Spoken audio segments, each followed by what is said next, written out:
Okay, we'll get started here and start off with Commissioner Roundtable discussion. Commissioner Laird.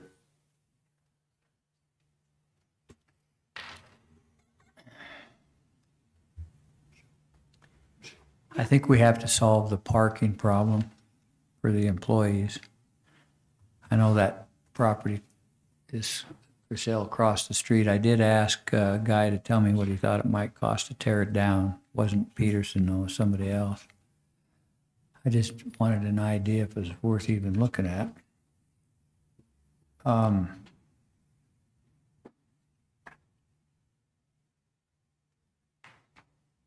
I thought there were two tragedies in the hearings with regard to a couple of taxpayers. One of them was the gentleman whose property got annexed into the city out on Robertson Road, and that then he had to be compared with more expensive property than he ever dreamed, and his tax rate went way up. Seemed to me like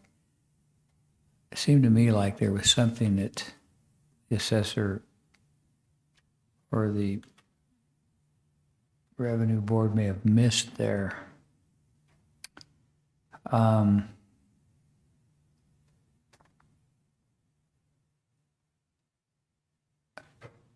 I kind of looked into it, but I was convinced that guy's property should have been much lower than it was. I'm sure you all remember that.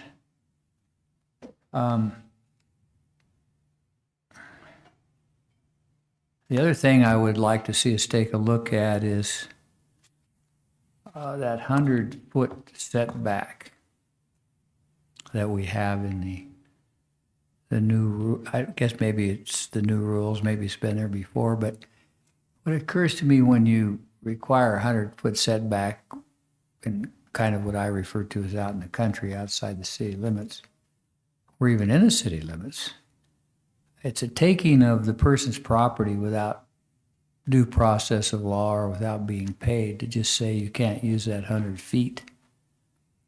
I'd like to see us take another look at that, see if that should be shrunk down to 25 feet. And the other one is I'd still like to reinstate Wyoming law under the variance issues where the variance is in the discretion of the county commissioners rather than having to follow 7 rules that it didn't look to me like could be met by almost any presentation. The idea behind all of that, the law of the state giving the commissioners the authority to grant variances is to see where they really might be justifiable and would allow the person to use the property the way he wants to use it. I don't think government overreaching is profitable for the government or the people, because some of these rules seem to be existing out there that don't really have a good intent. And the good intent is to allow people to manage their property the way they want, as long as it doesn't interfere with the rights and property of other people. Thank you. Commissioner North.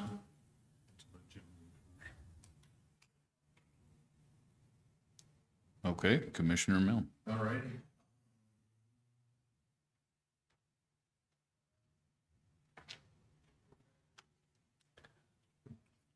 I had some, but I can't find it, so I guess nothing for this time. I stuck it somewhere. Commissioner North. Let's see. I was hoping a little bit more time to get my thoughts together. Jim usually does that to me, so I agree with Commissioner Laird that we need to look at the variances. We need to give the commission the ability to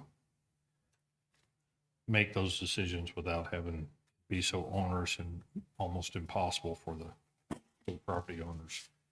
I think there's some other items that we need to clean up as far as some of our current rules and regulations that we have in place. And we need to continually work on that.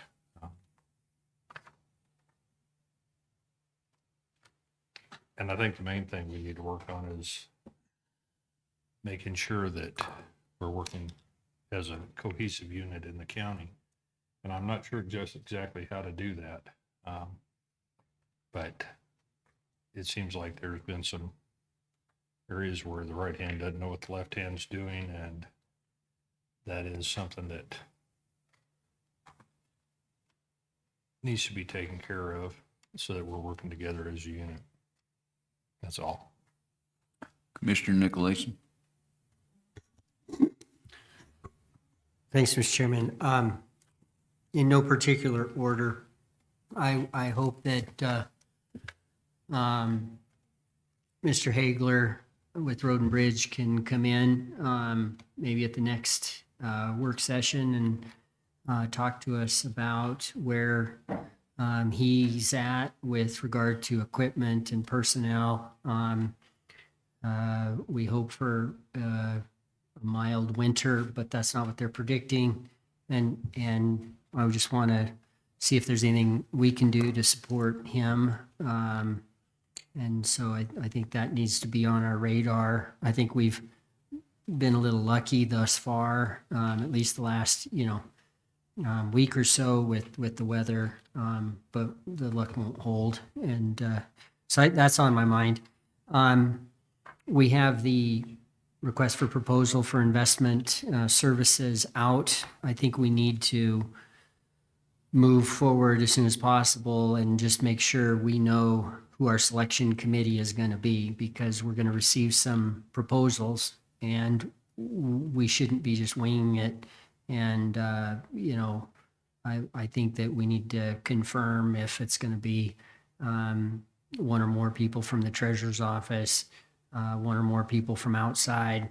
And I think we ought to have that figured out pretty quick. Michelle's not here. Tracy, do you know what the request deadline is? Or Heather, do you know off the top of your head?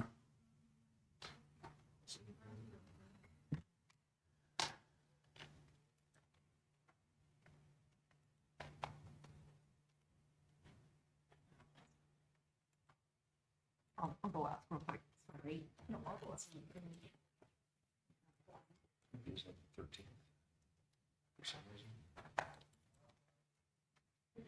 So it could be before our next meeting, which means to me that at our next meeting, it might be, The deadline, November 21st is over. okay, November 20th. So maybe at our next meeting, we can spend a few minutes making sure that we're all in agreement on how we're supposed to review, process, interview, vote on our investment services company that we might select. So I'd like to see that. Back on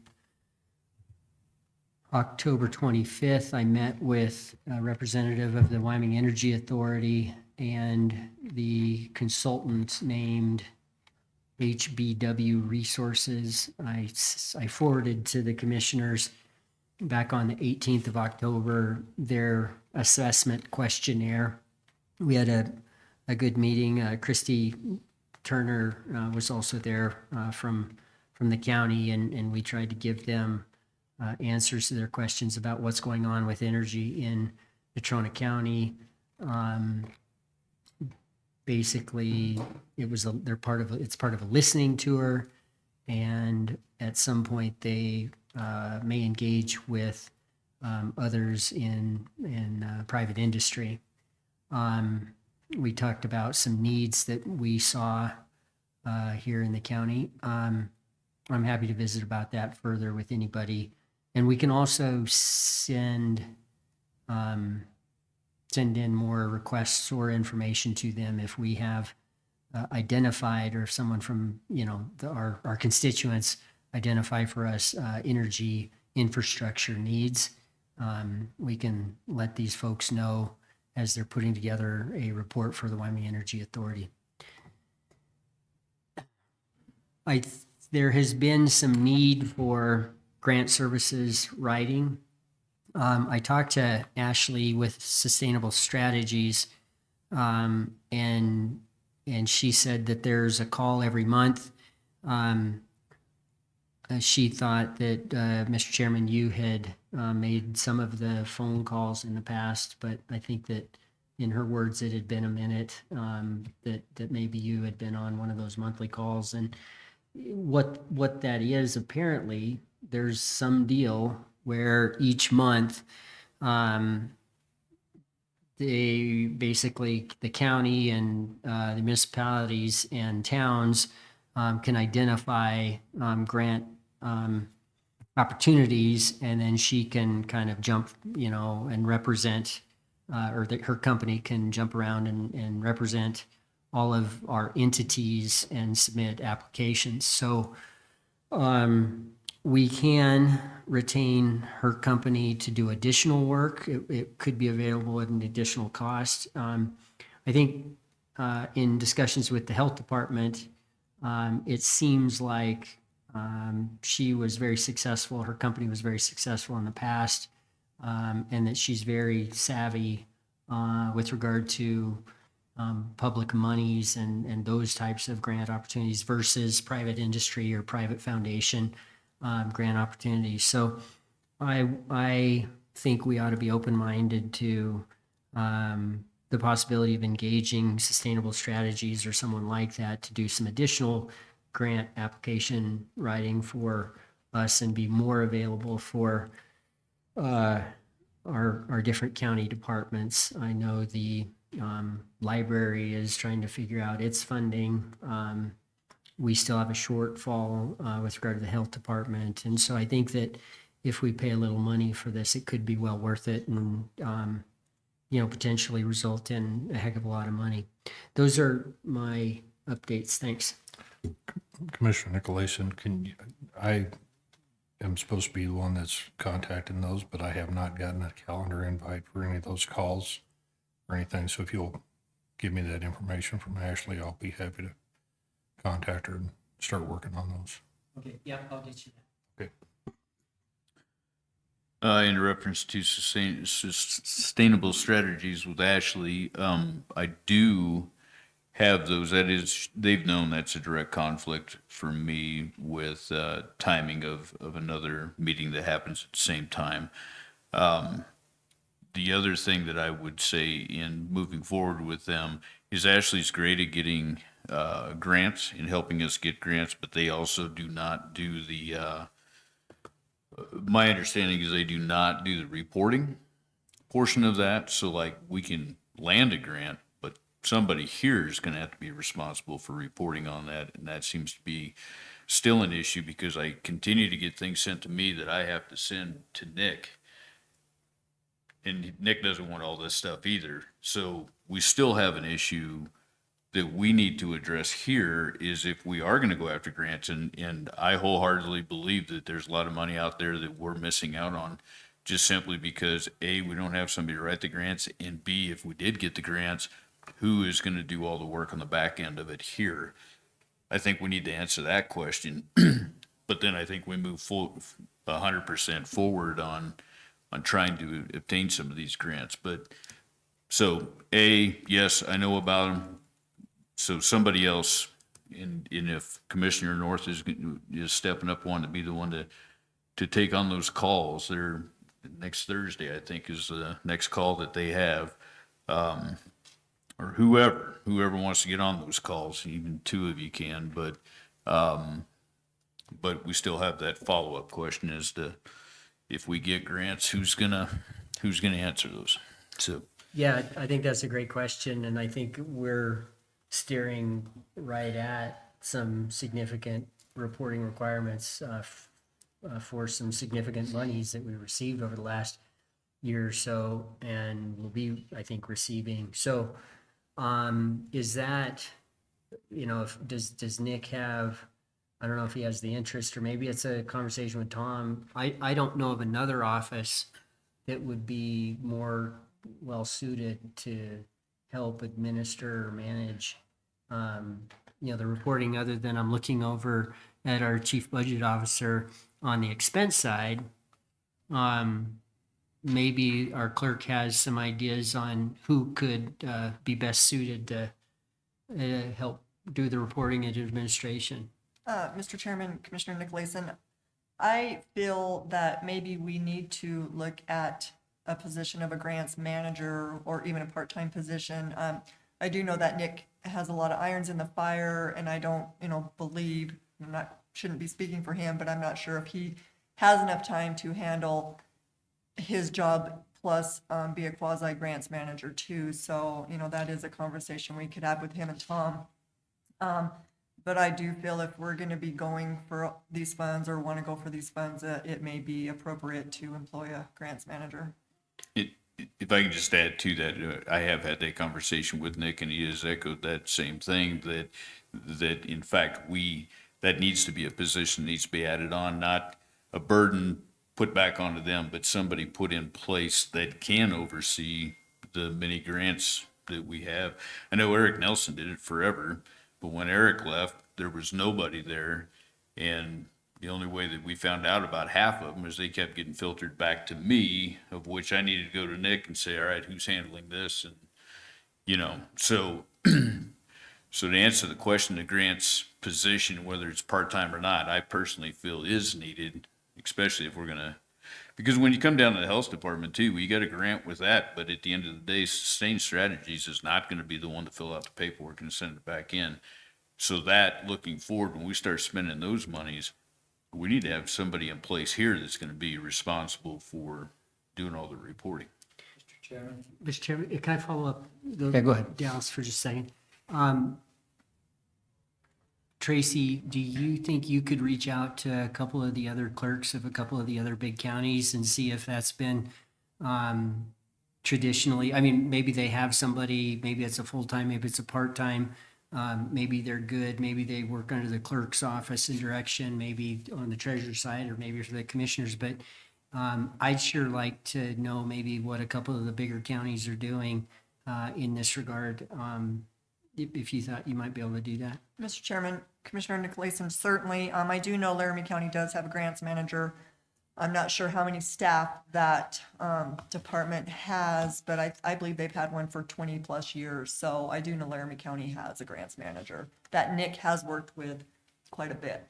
Is that under the Laramie County Treasurer or the Laramie County Clerk? I'm not sure that the makeup of that, but I can certainly find out. A little more, and if it's a FTE or not. Yep, certainly. I know we talked about this a while back about hiring a person to do this.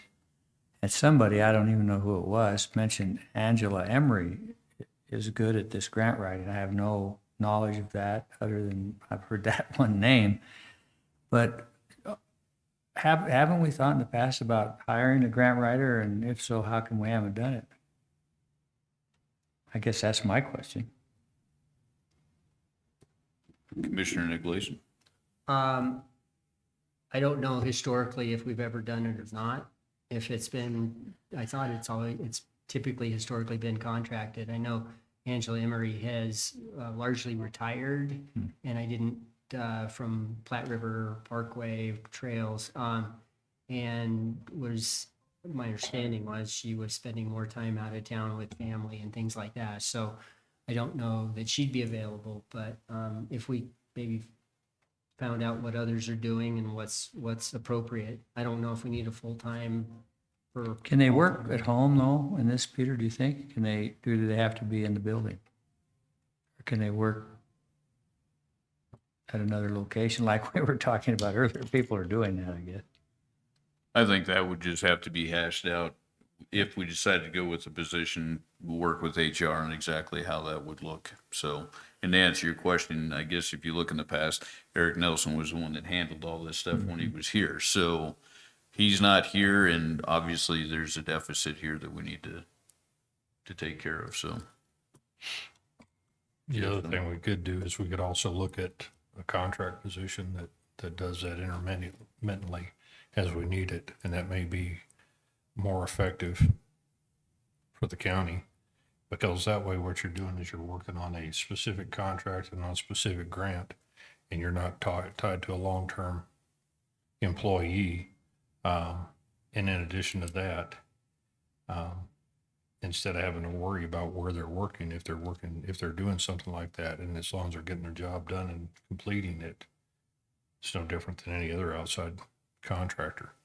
You know, they'd still have to have guidelines as far as what's expected and everything else. But as long as they can do that and they can maintain it, then you could actually work with them, because some grants are going to take a lot of time and a lot of effort to make sure that you have everything, all your I's dotted and your T's crossed as you go, like the one that we're currently really getting ready to jump into with the health department. And yet there's others that are basically, you have your receipts, you turn them all in, and you show what they were done with, you know, that information, and it's pretty simple. I've been involved in both kinds of grants, and it's definitely something that you want the right personality, you want the right kind of person that'll do it, that's pays a lot of attention to the detail, because if you don't, that's where we'll get in trouble. The only other thing I had to add, and this will segue right into our next topic, which will be Tom with facilities, is for those I haven't been able to talk to yet, as far as the door issue that was going on here, the addition of the fobs outside is for first responder use only. It's not for anybody else, so there is not a need for fobs to be given out to people to get into the building. Regular keys that they have should be working. I did not have an opportunity to check the door down here as of today, but my understanding from the sheriff's department is that was rectified, and that we should have full access as we normally would. So nothing has changed for anybody. Lack of communication between departments, but I believe that's being taken care of too. So we should be back 100%, and it's an addition to the building that nobody knew about, but it's done, and it's done for good reason. So that's that. Just a bit of, Mr. Chairman, just a bit of bookkeeping. I think that Charmaine Reed, acting county attorney's name should be taken off this letterhead.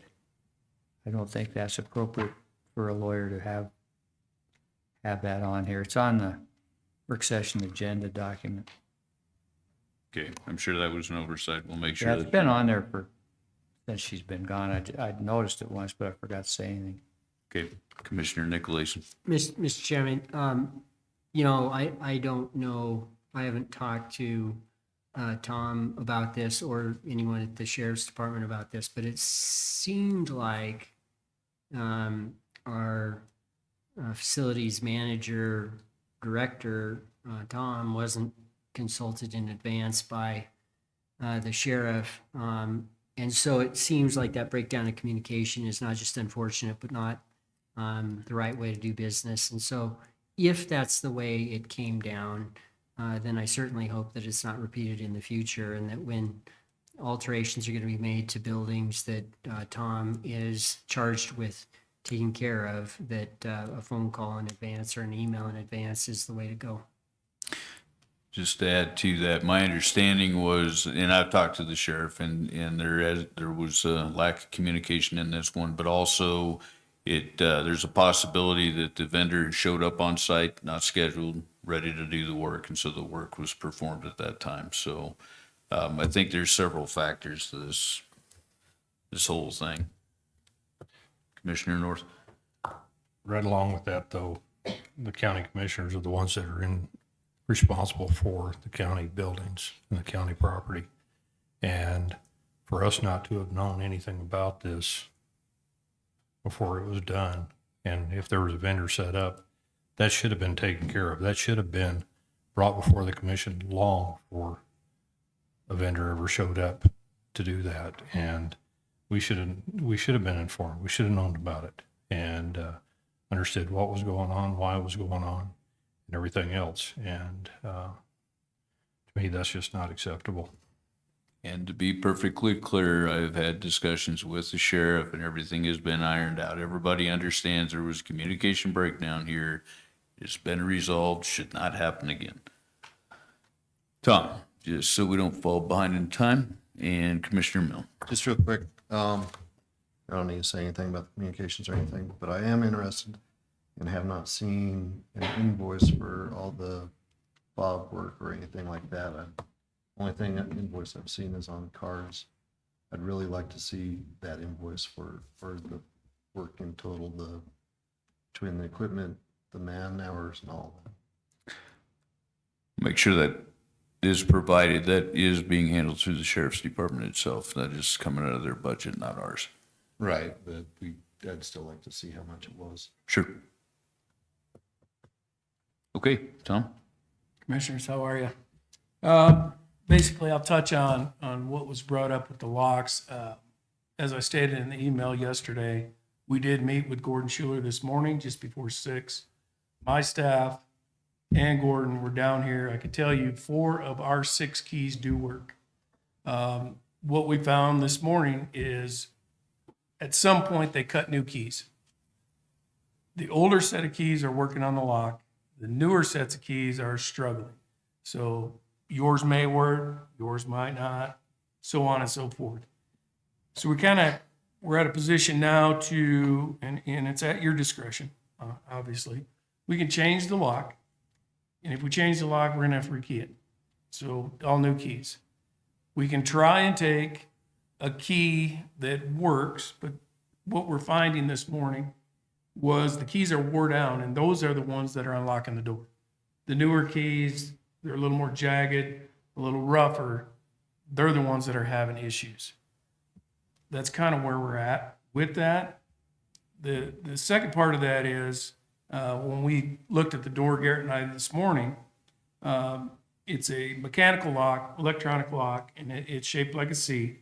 When your fob hits it, it releases it, away the door goes, you free.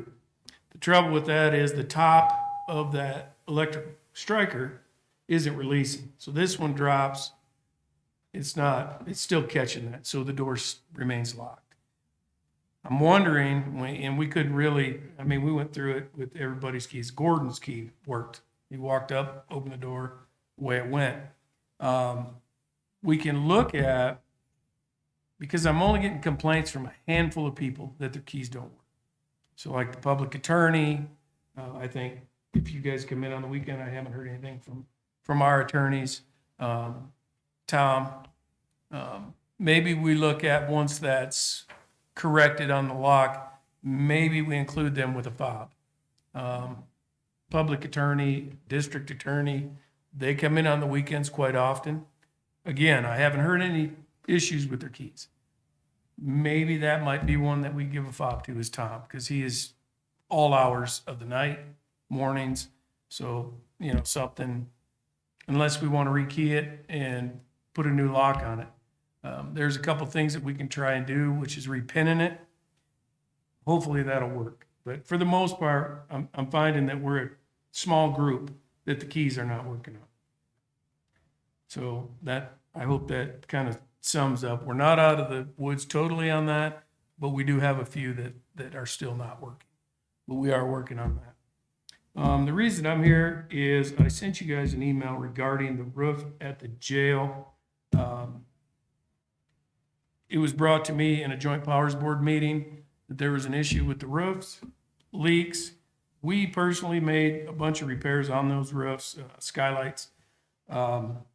And then it was told at that point that Corey Davison was getting a contractor that did the spray on roof to kind of make some repairs, patches, however you want to call it. And I don't know if that happened. I can't tell you. I don't know. So what I did is I have you a total replacement of that roof. So that's a tear off, new membrane, basically labor, it's all in here. 2 separate roofs, One's it's got a felt back to the membrane.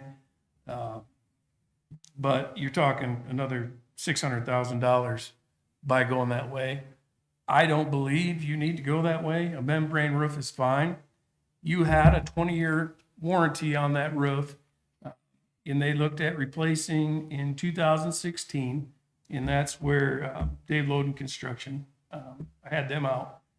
They looked at it in 16, and I don't know who went with the spray-on roof, but that's the route we chose. At that time, your 20-year warranty on that roof was void. So the membrane's no longer good. The spray-on, that has a warranty. We don't have the warranty. I don't know where that paperwork is, and I don't have a contact. 4 Elements Roofing, I can't get a hold of them. Do you? But we can't. I mean, I don't have any paperwork. I went with Eric to try and find them. Couldn't. But the sheriff was able to get a hold of them and are making the repairs for the patches. So if we're going with the spray roof to spray over the spray, that's fine. I don't have that. Corey Davison was taking care of that side of it. This is for a tear off, new membrane, all the labor, and to put it back with new. Tom, what's the warranty on that if we do it that way? 20 years. 20 years? and- Most of your roofs, most of the membranes, whether it's TPO, EPDM, they're going to be a 20-year. And what's the estimated cost on that? The two sides we're at, now, keep in mind, this is just benchmark.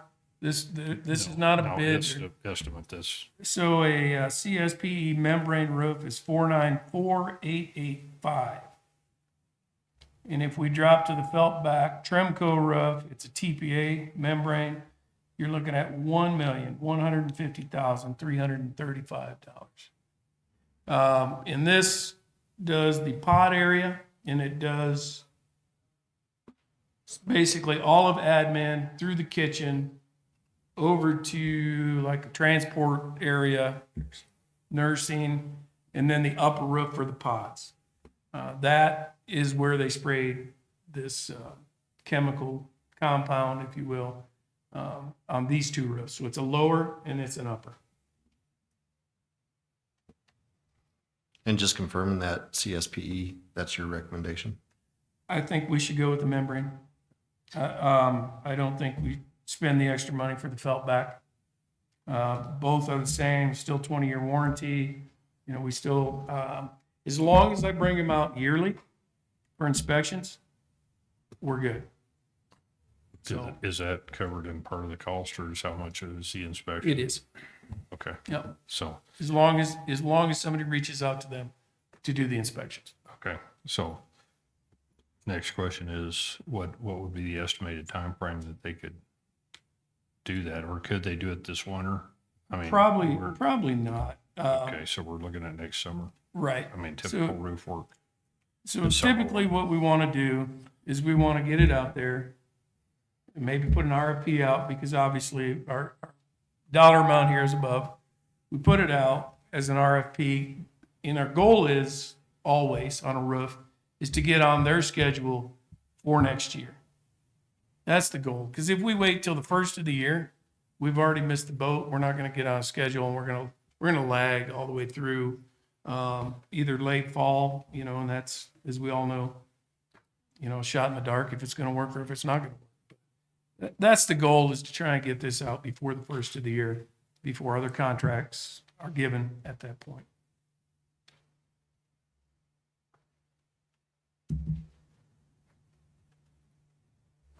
Question, Mr. Chairman. Commissioner Laird. So the original 20-year warranty was voided Correct. because some work was done on it without it being coordinated. Is that what happened? I can't answer that. I wasn't here. We've gone from a membrane roof, but let's just call it a rubber roof. And we brought in a spray on, let's call it a Duraliner, like what's in truck beds. That's kind of the consistency of it.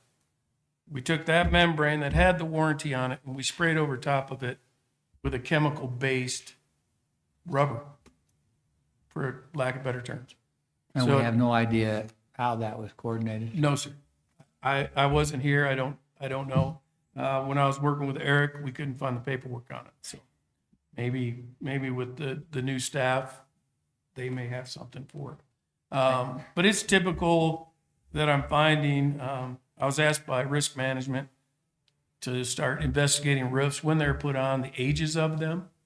And I can't find any paperwork. So these are going to be large ticket items. There's going to be contracts on them. I'll have to work with legal to try and figure out the ages of these roofs. But most of the ones that I've been on are newer, within 10 years. So that's good. Well, one of the things I've always struggled with is I don't have any idea about what maintenance or any kind of rebuilding needs to be done on these older buildings.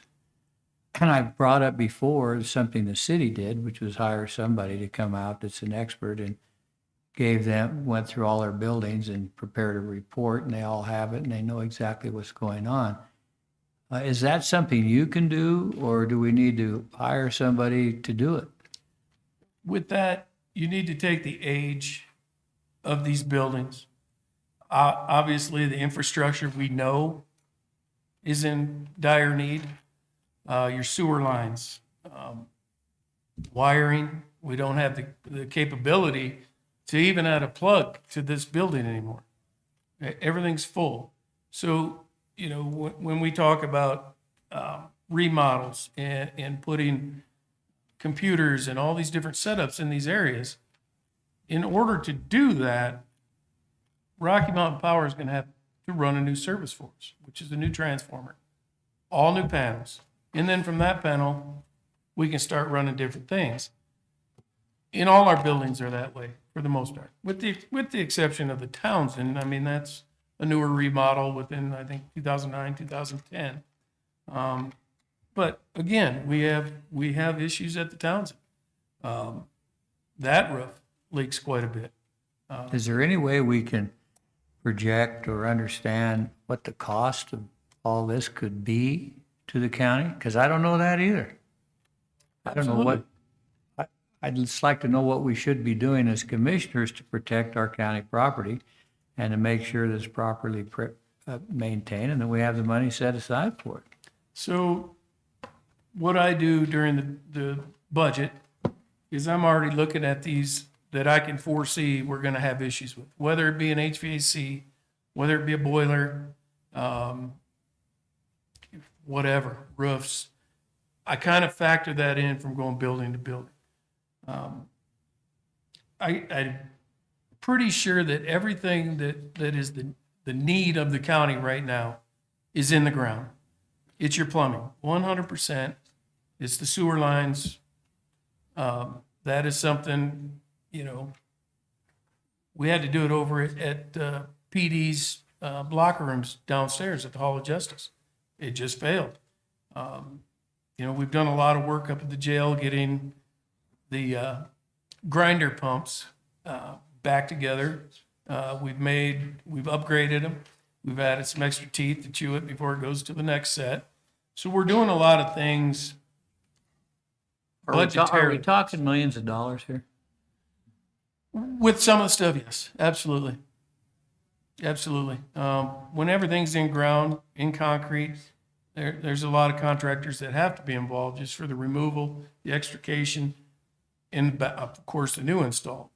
The bonus we have now is we could go back with PVC, which is a cheaper product, easier to install, and it's not going to break down like the cast is. I mean, this cast has been this building here since 1940.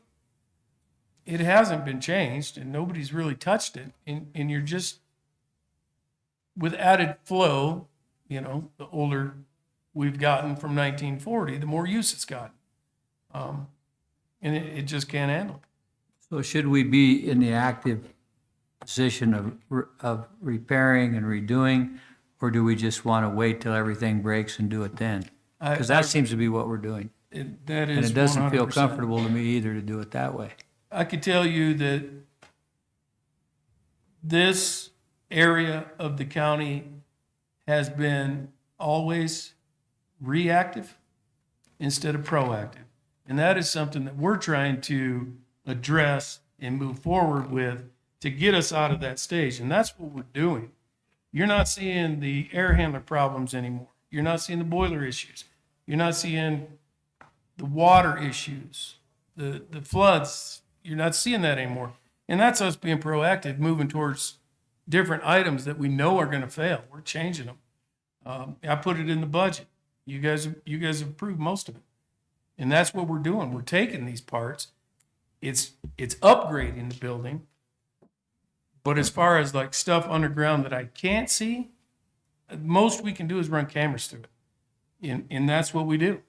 Now, how can I shut an entire building? Like Hall of Justice, prime example. You shut the sewer line down, the building's pretty much dead. Unless you're going to line a parking lot with outhouses. You know, so that type of building there, this building here would be the same way. I have to kind of systematically replace these sections as we go with minor interruptions to people's everyday work life. So, you know, it's kind of a, can I tell you how much it is? Yeah, I could probably get you real close to what it would cost you. 100% I could do that. But there's a lot of factors that I'm weighing at the same time is how many people am I going to send home, you know? So yes, to answer your question, yes, I could get you a number that I could be pretty comfortable with and have the replacements. Can you also come up with a plan of how to start fixing this stuff before it breaks? And give us, maybe map that out, map the whole thing out. Here's what we should start doing and what we should do every year and what it's gonna cost us, just so we at least have some idea. Because the only time I hear about anything is when it's broke and then we find out it's really bad and the concrete's here and this is there and then gotta shut maybe down a jail or something. Yeah, so kind of reiterate what I said, that is exactly what we're doing. When I submit the budgets, we're making the upgrades to these known issues. Whether it be on the air side, whether it be on the water side, we're already making those progressions. So, like I said, the big ticket items are the ones that I can't see. It's the underground infrastructure of the sewer lines, the water lines, in you know, like I said, keeping everybody working within the building. It's kind of a, you know, situation that's a little more difficult than throwing a number at it, but we could definitely get you a number. Mr. Chairman. Commissioner Nicholas. Tom, I think Commissioner Laird is right, that it'd be nice to work with you, I think outside of and he didn't say this necessarily, but you mentioned, you know, as part of the budget process every year, you know, kind of prioritizing anticipated and maybe even some unanticipated need for the buildings. And I think you do a good job with that. I think it'd be useful to the commission to know maybe a little farther out, hey, in 2 or 3 or 5 years, you're probably going to be looking at this. And then that might impact our budget in that, you know, particular year. You know, we might want to sock a little money away. You know, it's more of a overall, you know, here are the top 5 issues for this, even if we're not, you know, even if there's no intention of taking care of them this year, you know, it's second or third year down the road. Just as one last comment, Mr. Chairman, reminds me of an analogy. My wife, when we buy these products and she looks at the expiration dates, and I've never paid any attention to them. And I get a big load of garbage I can hardly lift. I said, what is all that? She says, well, it all expired.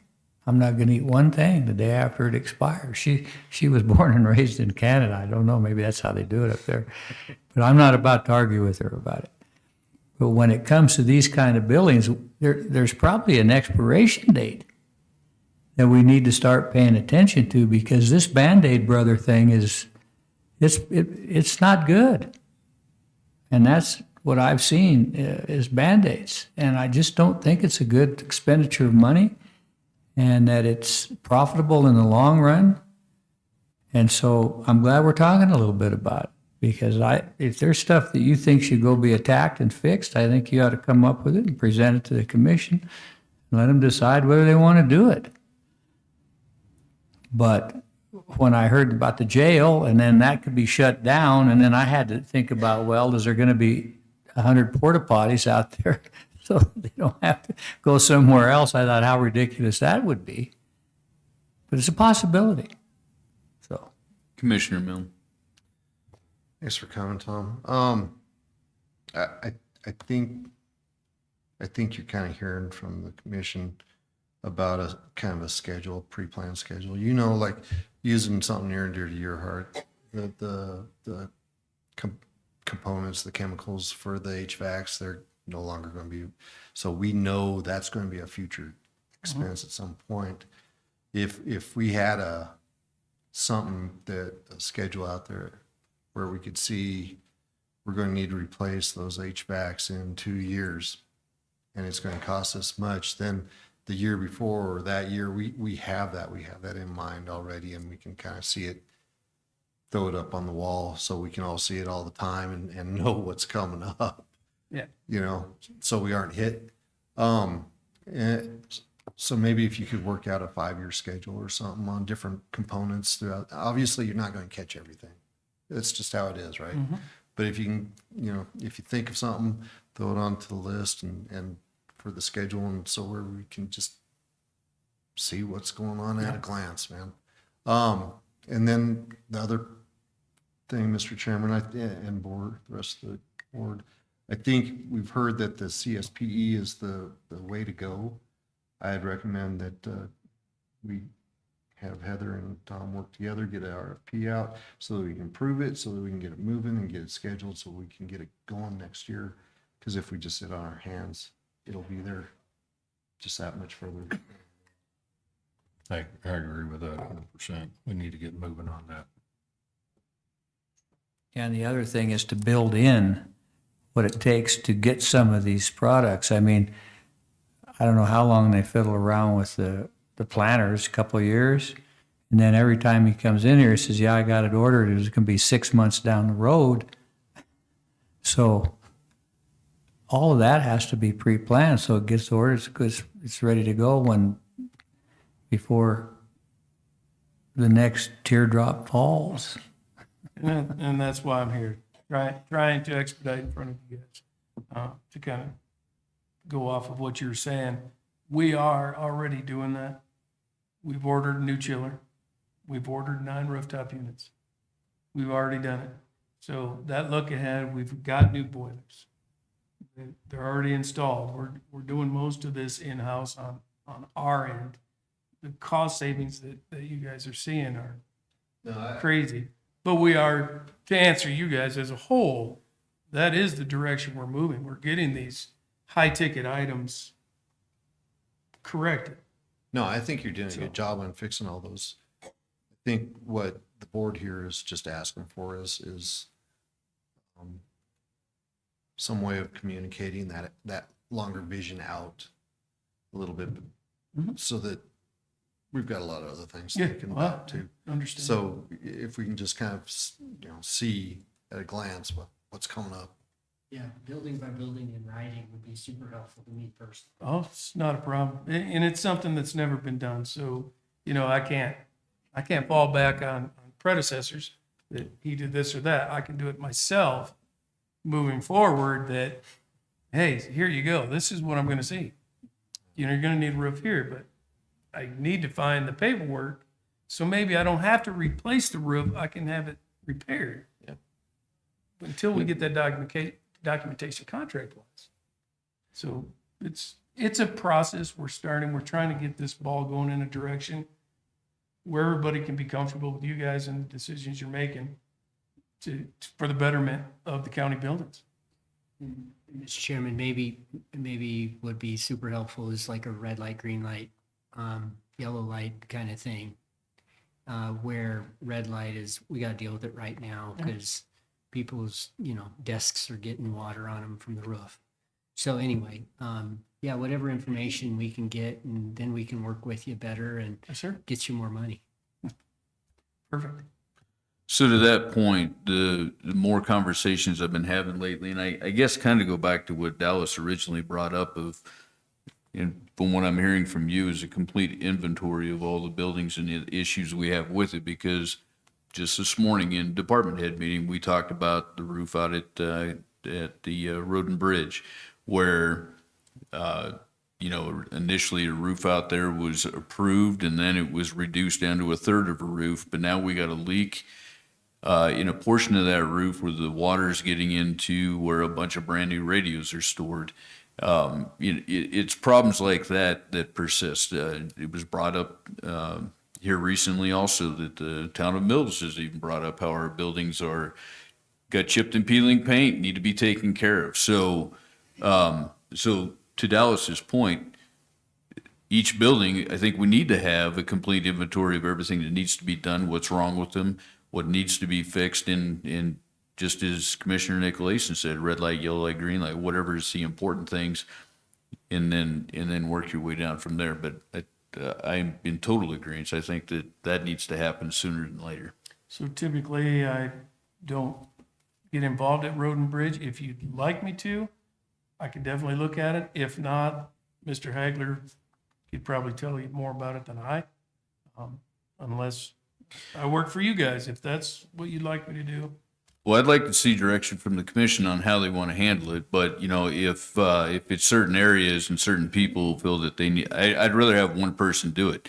So if we end up going, as the city did, to an outside source to go through and look at all these buildings and give us a list, then I'd like to see what that costs. If not, if we want to give direction to our facilities manager to look at all of our facilities and do this, then I'd like to see that too. But I think as a commission as a whole, we need to make a decision how we do this instead of leaving it up to each individual, because what Tom sees may be wrong with the building, Mike may not see as an issue. So anybody, Commissioner Nicholas?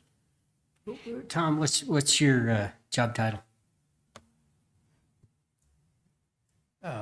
Director of Facilities? Facilities. I've changed. It's Superintendent of Facilities. I think it's director. Is it?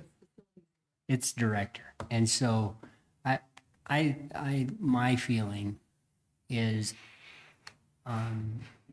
if we as a county and we as a commission are responsible for fixing buildings, facilities, then you're the guy to go out and figure out, and they need to be an open door to you, and they need to tell you what they think's wrong, and then you assess it, and then you put the thing together for us.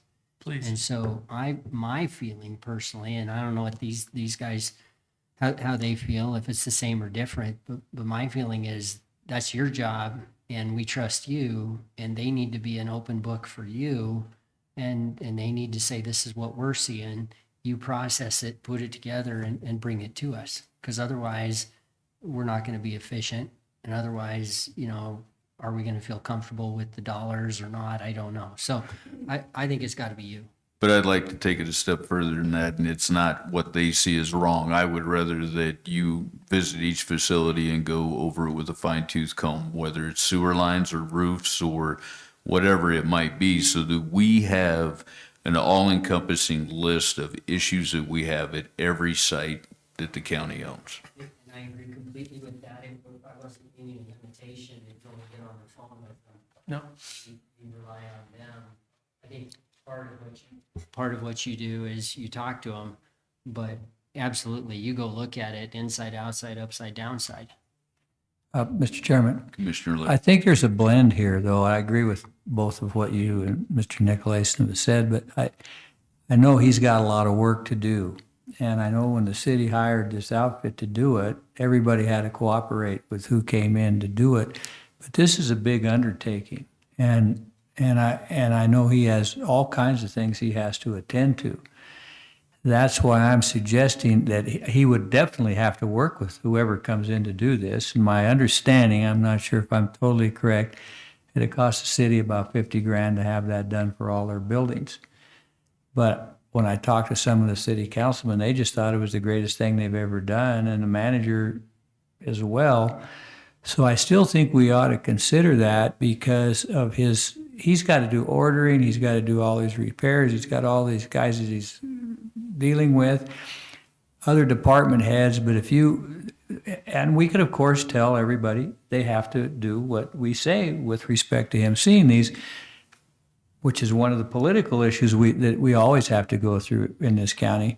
But I think we ought to consider hiring a company who has expertise in doing this and figuring out how long it'll take, because I bet it doesn't happen overnight, for sure. So I don't know how much extra work this is for you, Tom, or what it would be. I know you do know a lot about it, but you would be working with these people in my estimation. So that's just my overall rambling thoughts. Commissioner Milne. Tom, can you do that? Absolutely. Not the third party, but can you do our request by yourself? Yeah. Okay, and if you can't, you could at that time let us know. All I need is cooperation. All right, Garrett, you're Garrett you're runs pretty the much crew. going over. You've pretty much taken over his job. Yes, sir. So you're doing the ordering and the repairs and all that stuff. Yes, sir.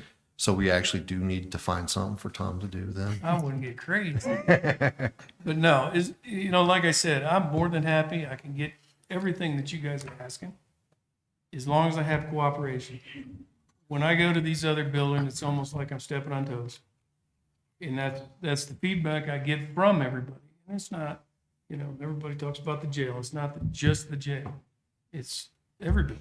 Towns, it's all of justice. Right. I don't think, as a commissioner, we're responsible for that county property.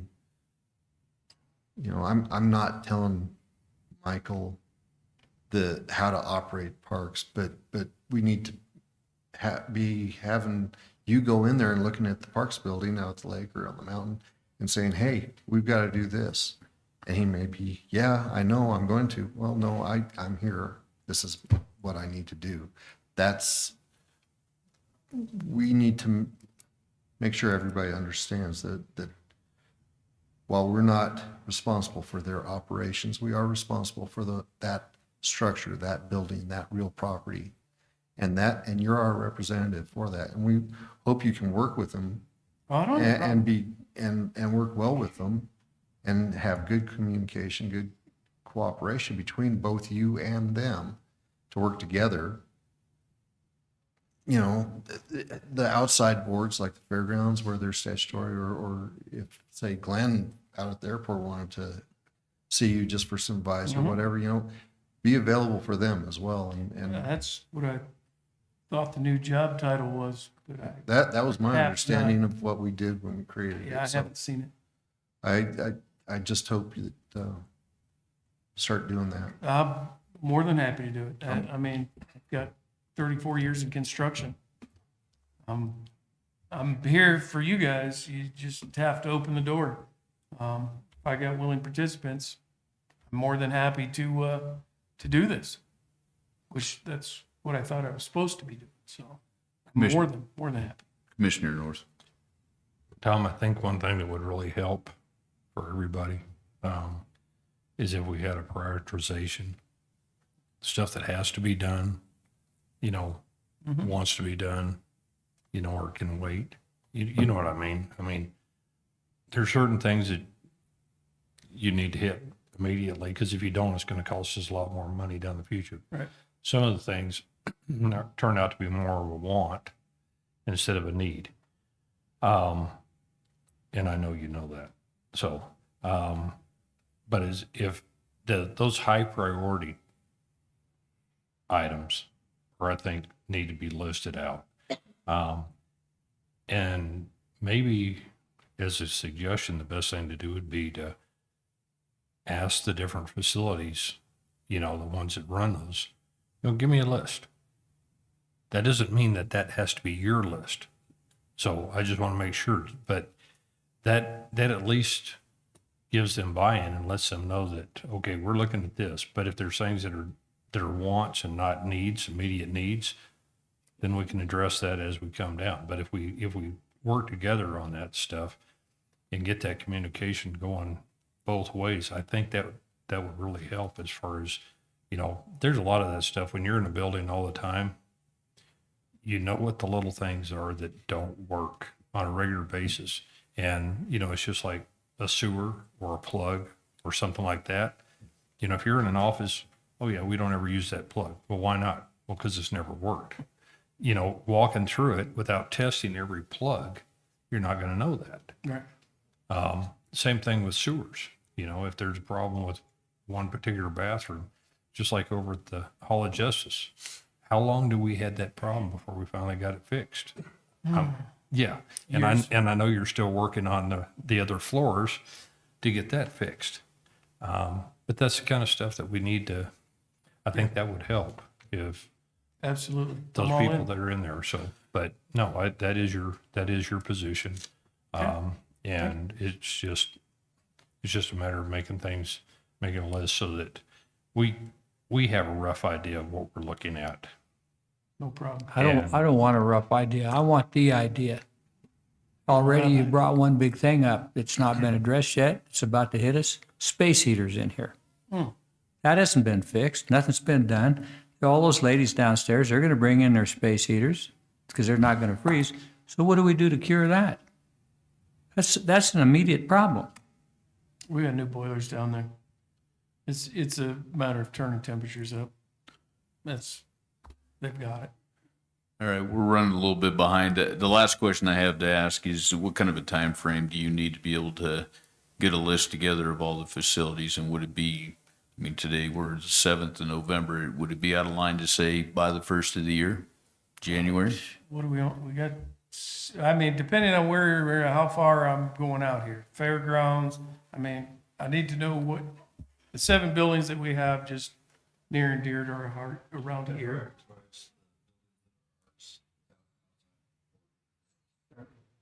Road and Bridge. Okay. Mr. Chairman, could I ask just, could you send out an email to the effect that this is coming down the pipe and, could we all cooperate and be on the same page and do this as a team effort? Because it's only going to benefit us as a whole, as the county, to get this study done. Absolutely. Thank you.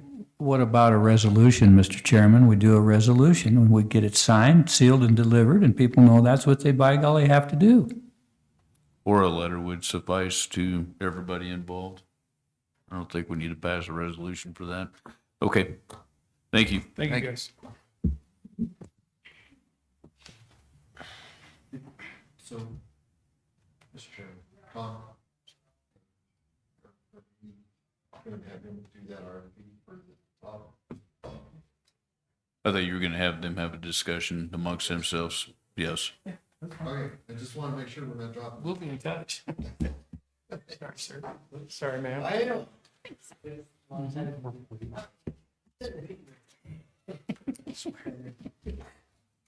I thought you were pretty clear to both of them that they would get together and figure it out.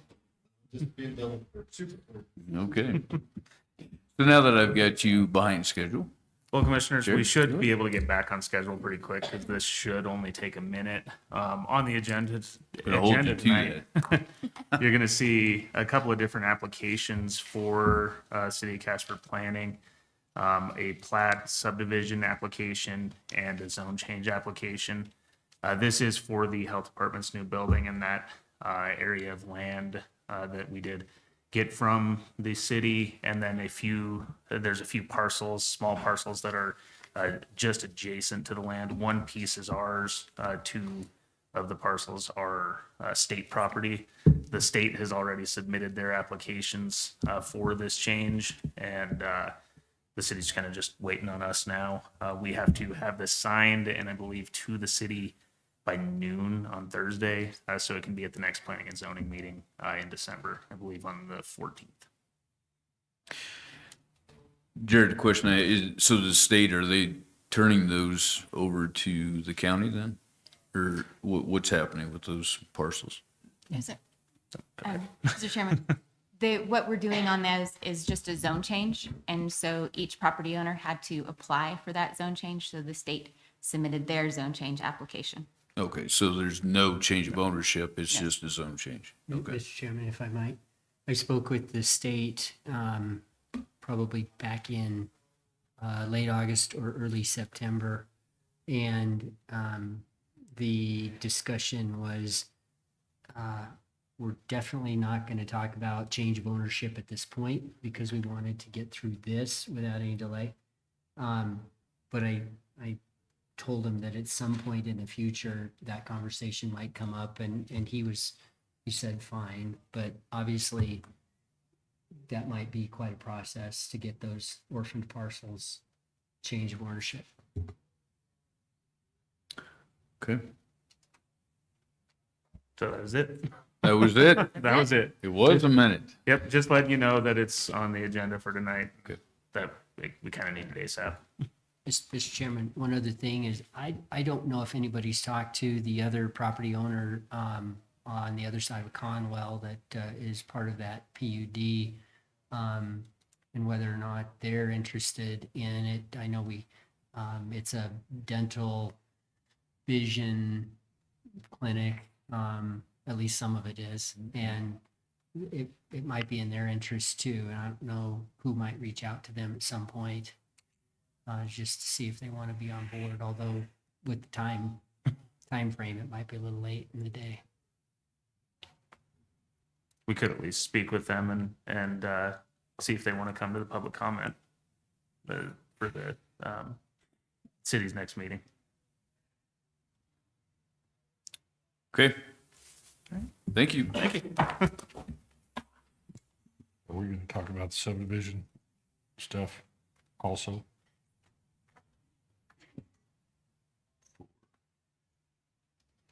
That's what it is.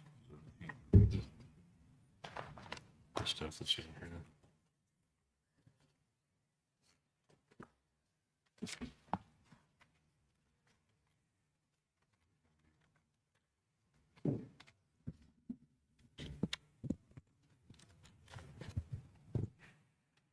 That's what she's done. Service district. Yeah. Okay. Okay, good afternoon, everyone. I have a lot on the agenda, but I do talk fast. So if we just want to start with A, the initiating dissolution of ISD Hidden Valley. Now, the reason that I specifically wanted to put this on the work session is that with this particular ISD, we did send out, as the commissioners requested, the notice to the property owners. And I believe there were 8. And I received a call, three calls, 3 correspondence with individuals who didn't care what happened. They didn't know about it. But I did receive a call from one of the property owners, and it was even prior to me sending out the letter, and she does not want it dissolved. The issue and she wanted to get compliant with the Secretary of State, or excuse me, the Department of Audit. And I said, well, you should talk to them, but we still have the portion of the statute that allows you all to dissolve if it's not meeting all the requirements. For example, in this particular ISD, everyone agrees, including the citizen I heard from, as well as the Department of Audit, as well as Ms. Berger, there has been nothing done since 1995, 1996. It's just sat there. And I did let the woman who called me, let her know that it was on the agenda for today, and let her know our process. Also, what's, I guess, a little bit different with respect to this ISD is there is $1,000 in their account. It's, I guess, been there for years and years and years, obviously. And so that is something that I believe once that information was made clear, perhaps members of the ISD thought, well, maybe we can do something with it. And when I spoke to this individual, I did ask her, what's your plan? What do you think you want to do with the money? And she did not have a plan. She did not know. She just wants it in case. And my suggestion would be that even if she is, or they, I guess, are compliant with the Department of Audit, that the commission still moves forward with dissolving, just because it's been, I graduated high school in 1995, so, I mean, that's how long it's been sitting doing nothing. And that's why I wanted to fill you all in on the Hidden Valley. Any questions on Hidden Valley? Just a brief question. Sure. What's wrong with just letting it sit? Well, Is it hurting anybody or anything? I don't believe it's hurting anyone per se. The statute just allows a may dissolve if it's inactive, if it's not doing anything, versus the shall if you're out of compliance with the Department of Audit. And from, I guess, our standpoint in the office, and my boss can correct me if I'm wrong, when these things linger like this and there's no activity, and then we get them, it's, sure, we get paid whether we're marching or fighting, but just to clean up cases, try to follow the law. But I don't think it hurts anything, per se. That's all I wanted to know. Sure. Ready for the next one? Sure. Okay, so with respect to the Brant Gothberg, this one's fine and on track. Everyone's on the same page, and so this is the actual dissolution. And then Full Speed is a different one as well. Full Speed is represented. So, of course, we communicate with their attorney. However, I have not heard from their attorney since the beginning. And I mean, I've included him on everything. I've asked for, information from him. And pursuant to the statute, we only had X number of days to get the findings of fact signed. So I went ahead and proceeded without him. But I believe if you read the findings of facts, which I'm sure you have, I put in there that the attorney for Full Speed was contacted and had an opportunity to participate. I'm not sure what else to do. Who's the attorney? Mr. Pat Holscher. I've only talked to him once. I don't know him. I'm not saying he's bad or good. I just haven't heard anything. And the statute again requires me to get the findings of fact done. Mr. Chairman, we did speak with Mr. Holscher early on, and they're in support of the dissolution. So I don't think there's any objection on the part of the district or their council. Oh, thank you. That is correct. And they don't object. They want it dissolved. We just haven't been able to, I give them the information, make sure they're kept abreast, ask them if they wanted to draft the findings of fact.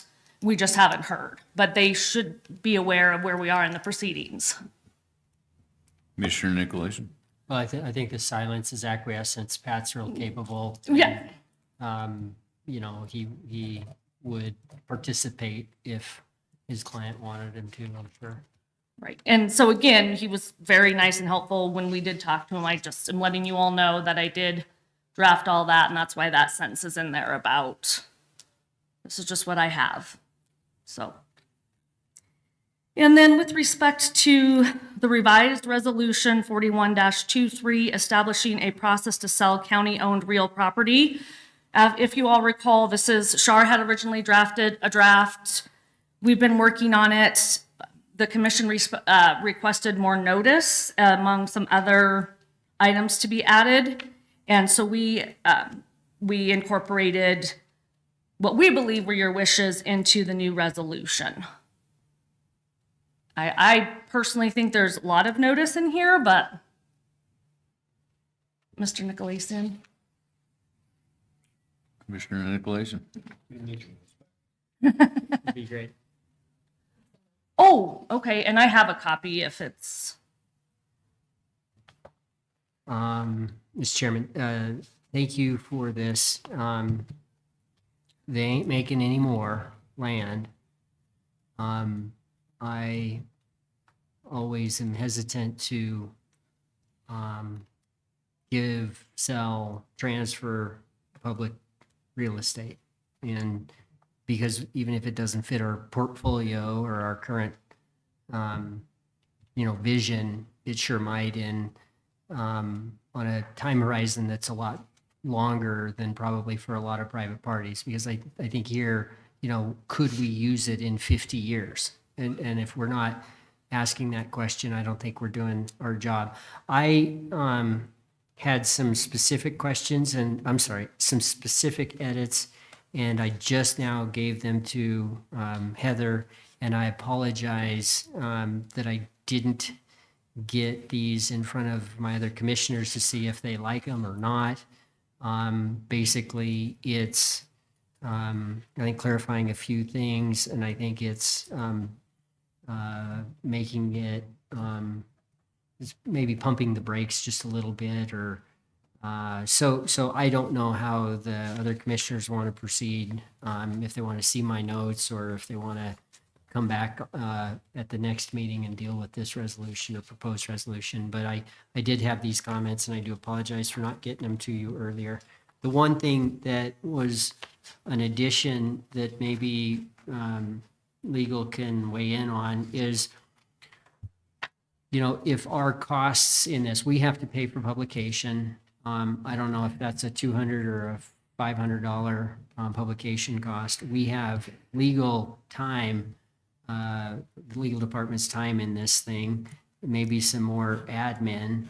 I would sure like to see a minimum amount added to the purchase price for publication costs, attorney or administrative processing costs, and maybe that's a minimum of $500. But in some of these deals, they could be very complicated, and we could either just decide not to sell it because it's too complicated, or we could try and recoup some of that. So that was the only comment I had that might warrant some additional commentary, so that's what I did. Thanks. And if I may, we did think about that, and so I had contacted, and this isn't clearly a plug for Oil City News, it just happened to be the one I contacted, because of the cost, to see if they actually did publications, because I didn't know, and I was trying to think of a cheaper way.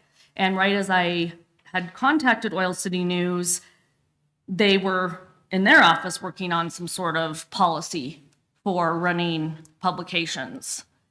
And because it's so new, they don't know the cost, or I have not received it yet, but it would not be anything, comparable, say, to the traditional notice of publication. So we did try to take that into consideration. Mr. Chairman, so knowledge is power, and information is power. And if there's somebody that kind of gets to slide in and pay just at appraised price versus giving the public a fair opportunity, not just to bid on this, and welcome all bidders, all qualified bidders, but also the public to weigh in and say, that's a dumb idea, or that's a great idea, or somewhere in between. I don't think we're doing our job. So we can never be in a hurry on this, and I never, ever want the public to think for a second that we did this in the dark of the night and we published it once and we complied with our resolution. Well, still, is it trying to get as many folks in on the process as possible? So that's where I come down on this. And if anyone has any ideas, we have the post on the county website. We have it published in the, what I call traditional newspaper. I threw in the online Oil City News, or whomever happens to do that. So we're always open to more ideas for notice. So, Mr. Nicolason, excuse me. Commissioner North. Leah, that's what I was going to ask about, is with the current lawsuit that's going on between the Star Tribune and the town of Mills. I just want to make sure that we're utilizing the appropriate communication, and publications. And if that says that we don't have to use the Star Tribune, which continually reduces the amount of publications that they're putting out and everything else, I just want to make sure that we're covered however, whatever we do, whether that uses All City News or other types of communication, I think that's something in today's world. I think that's something we really need to look at and make sure that we have a way to incorporate that and give adequate publication out there so people can see what's out there. So, Well, and we did also include that we place a sign on the property for sale with the information, because not everyone can afford the newspaper or has Facebook or, smartphone. So we have the 4 different, I guess, mediums for notice. And if there's any other mediums we are not aware of, well, I guess what I'm saying is that maybe instead of it said the local newspaper of record, under 2, I'm just saying, or other acceptable forms that meet legal requirements or whatever else. I'm just saying, if we added something in there so we're covered either way, depending on how that lawsuit comes out, it's easier to put it in there now than it is to try to go back in there and change everything in the future. So I do agree that we need to have adequate communication, that we need to publicize what we're going to do. 100%. We need to work on transparency and everything and make sure that the public understands that. And some of these properties are going to be real simple. I can think of several properties that the county currently owns that I can't see any practical reason for the county to continue to own them. We acquired them because they failed to pay the taxes and nobody ever wanted them. And so we never got rid of them.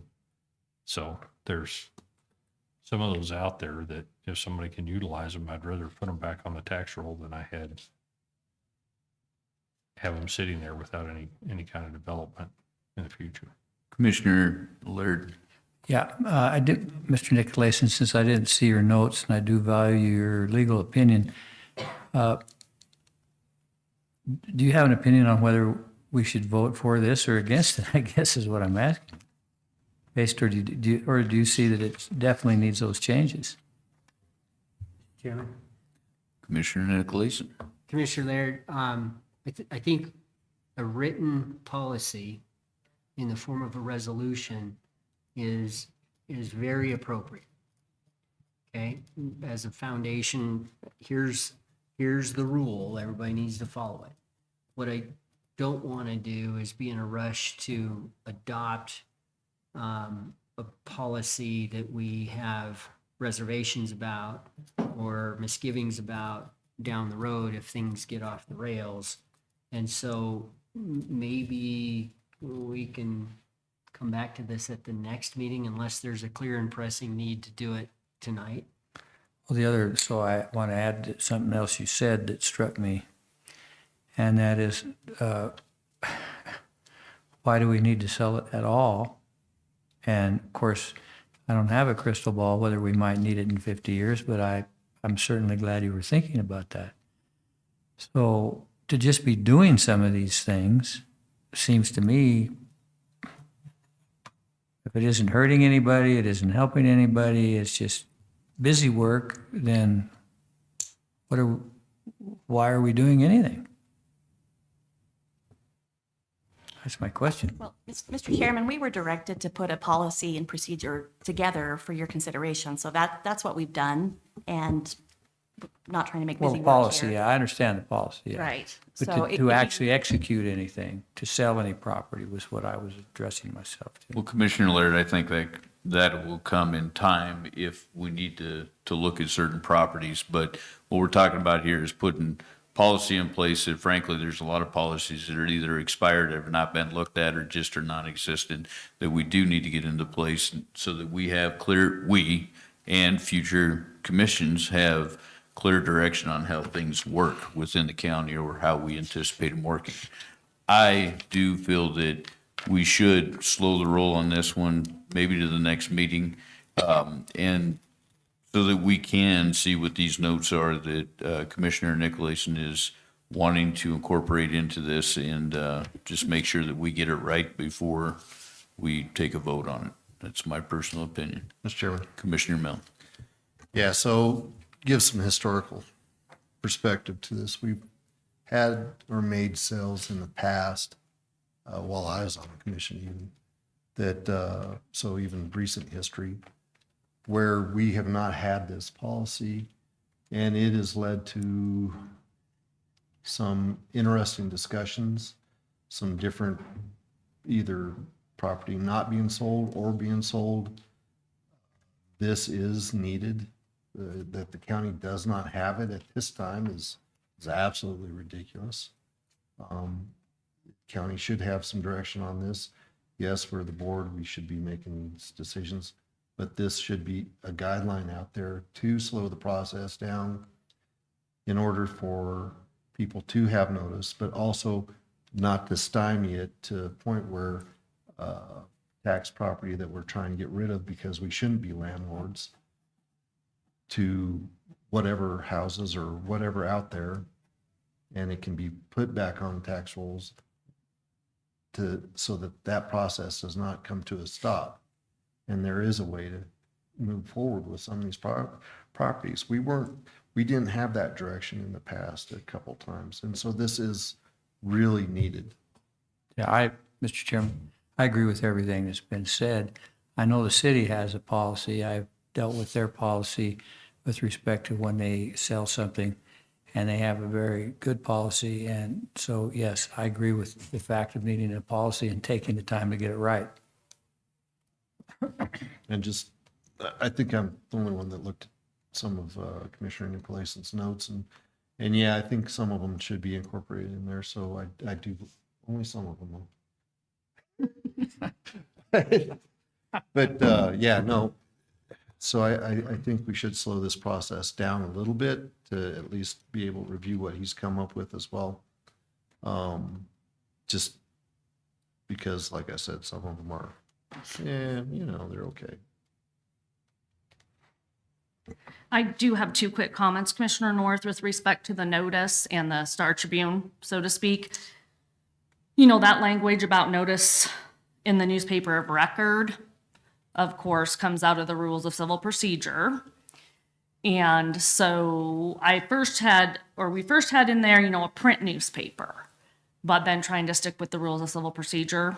So we can definitely change that language.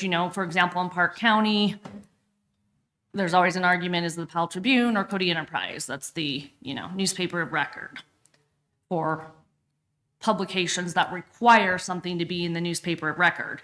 This doesn't have to require that. Again, just trying to brainstorm all the ways to give the public notice. Well, I think we should have something in there. I just think we should have either or type, whatever if we can legally do it in Oil City or another electronic publication, that's fine. Instead of it, I'm just trying to make sure that we get the most bang for the buck and move into the future the way we should instead of tying our Absolutely. hands.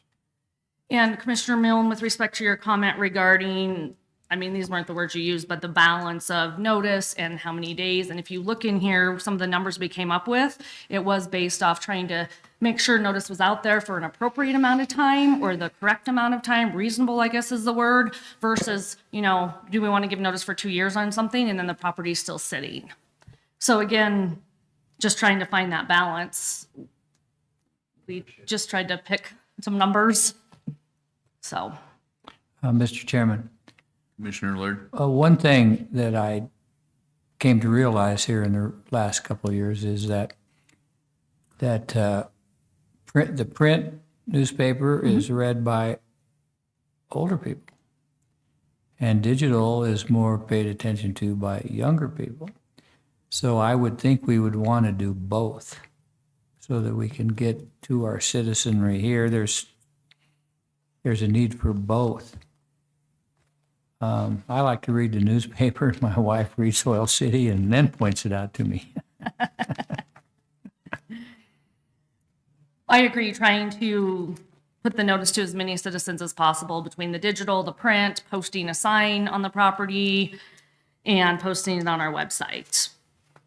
Yes, and posting on the web. All four of those, Might be even putting it on Facebook. That I Is did that- not think of because I don't do Facebook, but yes, perhaps, lot of does the people- county have a Facebook page, I assume? I don't know, I don't. Okay, yeah, I did not think of the Facebook. So that's a possibility as well. I think that meets with what Mr. Nicolason says. The people know what is out there and the information, and then they won't be saying, well, you just put this on and one of your friends bought it, you know?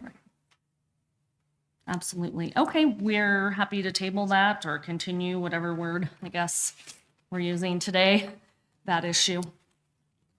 And we'll look at the changes. Thank you. Now we have an amazing PowerPoint presentation by Ms. Turner, who's known for those. So with respect to this particular agenda item, let's see, E as an egg. This is a reconsideration of the discussion of the September 7th, 2021 presentation that Ms. Turner gave, sans a PowerPoint. So we're on it this time. And maybe right. And I guess my kind of focus for today, and it's up to the commissioners, was not so much on the substantive quality or lack thereof of these proposed amendments, but the procedure that the commission wants us to follow.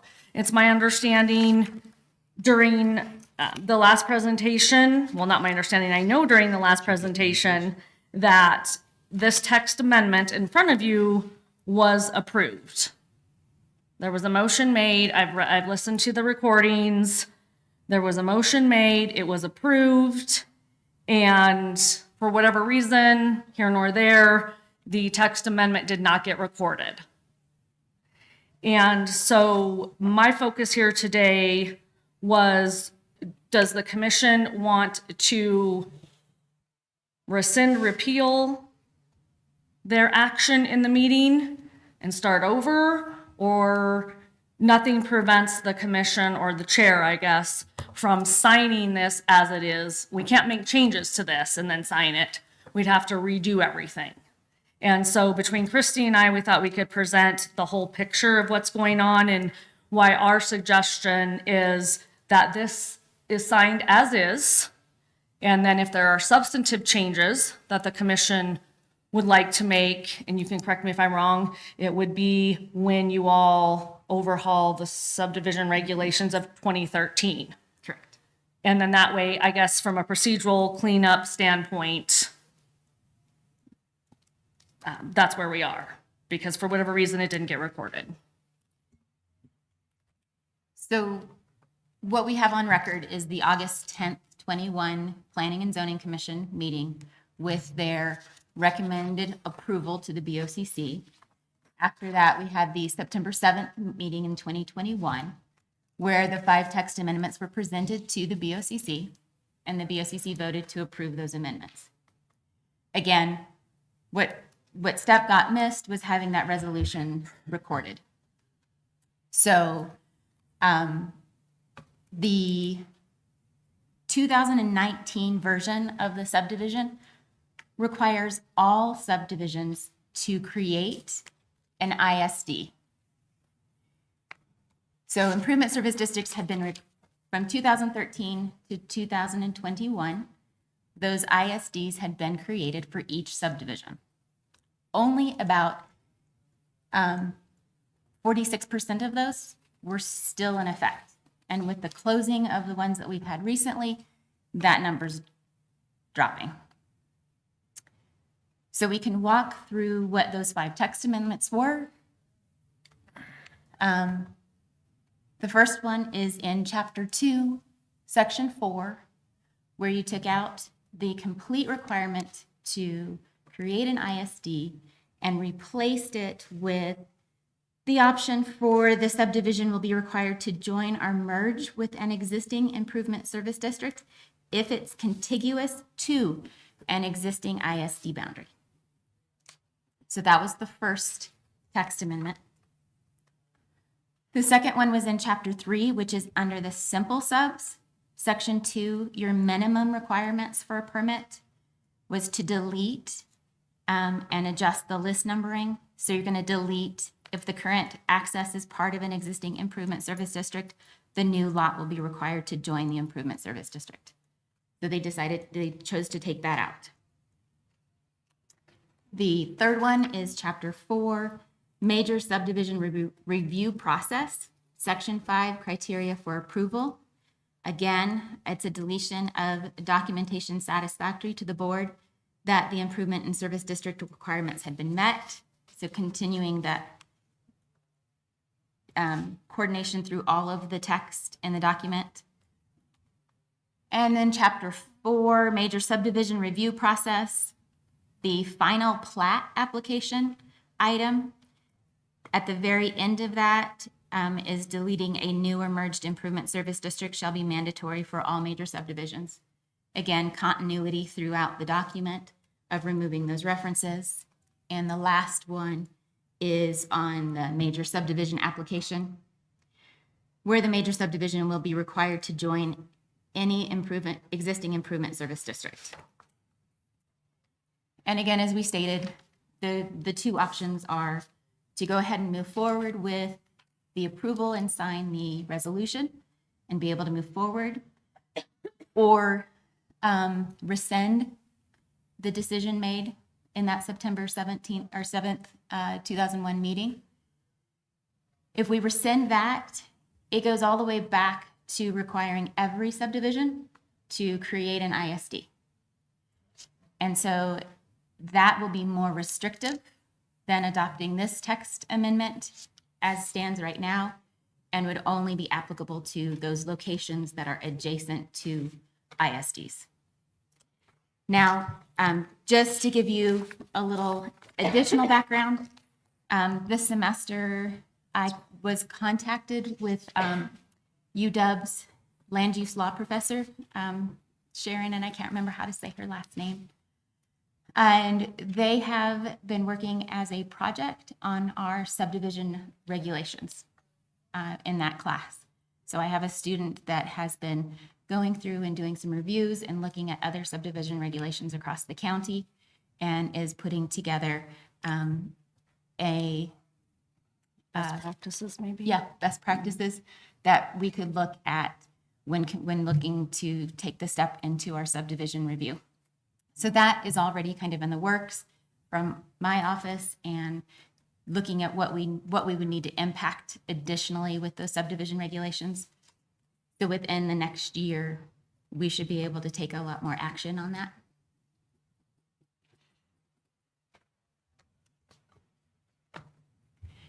And I'll stand for questions. Okay, I think we have one other option too, and that's Oh. to do nothing. Don't we? Do we have to take an action on this? And if we do, why? Because it hasn't been in place for 2 years now. And if we don't do anything and you're going to redo the subdivision regulations, why do we need to take action on this? Because I've got some issues with some of the things that are in here.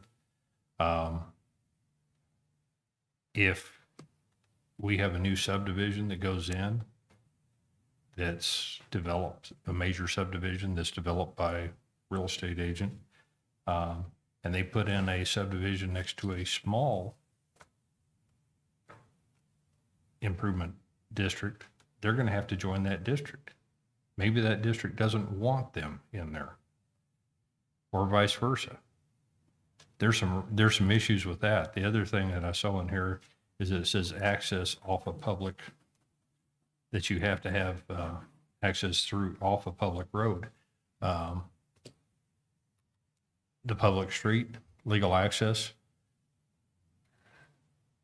If you've got legal access, it doesn't need to necessarily be through a public street. If you've got legal access across an area or an easement, then what you're gonna do is you're gonna prevent people from developing their land if they aren't adjacent to a public street.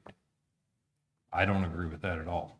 If they want to develop the land and they've got an easement across or an access across private property to get to that property where they can develop it, they should be able to do that. That's legal access. I know, to a public street. I just want to make sure that why does it have to be a public street? So, Mr. Chairman, I'll answer the first question of whether or not we can leave it as is. It's really going to be a question of which document are we revising. So when we do go to these revisions in the future, we want to make sure that we are A, operating underneath the correct resolution, and B, that we know which resolution we are going to then move forward with any of the adaptions. And so since there is action taken on the item, Right, commissioners, from, I guess, legal's perspective, cleaning up the record, making it clear what happened, and making that clear so that planning and zoning can do their job, or the subdivision department. Ms. Turner can do her job. But also, when I was thinking about this, I thought, if this were, say, an actual court order or court decision, there's nothing in the law that requires a contemporaneous signature, right? So as we know, the court can take 3 months to decide your case. And the case law is that oral pronouncements control. I understand this is not a court order. I was just trying to equate it to something to give you all some information. Again, it's a matter of the record keeping, cleaning up, attempting to, clean up issues that just have been kind of lingering out there, and to hopefully help Ms. Turner's office do their job in the future. So, and then on that, I'm sorry, can I speak to the second point? Good. Is the access. So this particular edit is handling a simple subdivision, which is the creation of 2 lots out of 1 lot. So the assumption here is that that first lot would have been part of an ISD, and that second lot, then we remove the requirement for them to have to join that ISD. So they still have, it's that they still have to have legal access from a public street into a subdivision. And if that was through the first subdivision, as we see, some of these simple subs are lot splits within a subdivision. So they've already got the access to the property that way, because it's a public access through that original subdivision. And then this is just that additional simple sub section. But what happens? Commissioner Laird. I just want to address the issue of the document that was unsigned. And I have run into that, as the assistant county attorney said.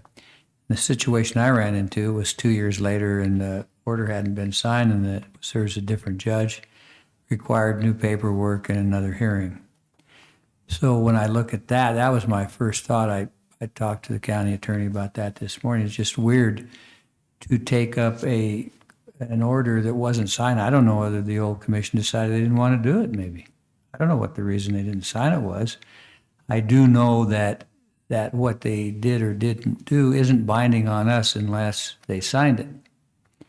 So truthfully, it's weird. I don't like the idea of signing something that they've already had hearings on that I really haven't thought about, and then why they didn't sign it. I mean, there's a lot of reasons people don't sign something. They could have forgotten it. They could have decided they maybe wanted to change it. Something happened, who knows? But it's irrelevant. It's easy for us to present it as though it's something new and needed, and have another hearing. I guess the easy way is to sign it, but I don't like that. I just think it's kind of a non-professional way to approach it, in my opinion. That's looking at it from a lawyer's perspective only. well, it was on the agenda. Commissioner Nicolason. Thank you, Mr. Chairman. I appreciate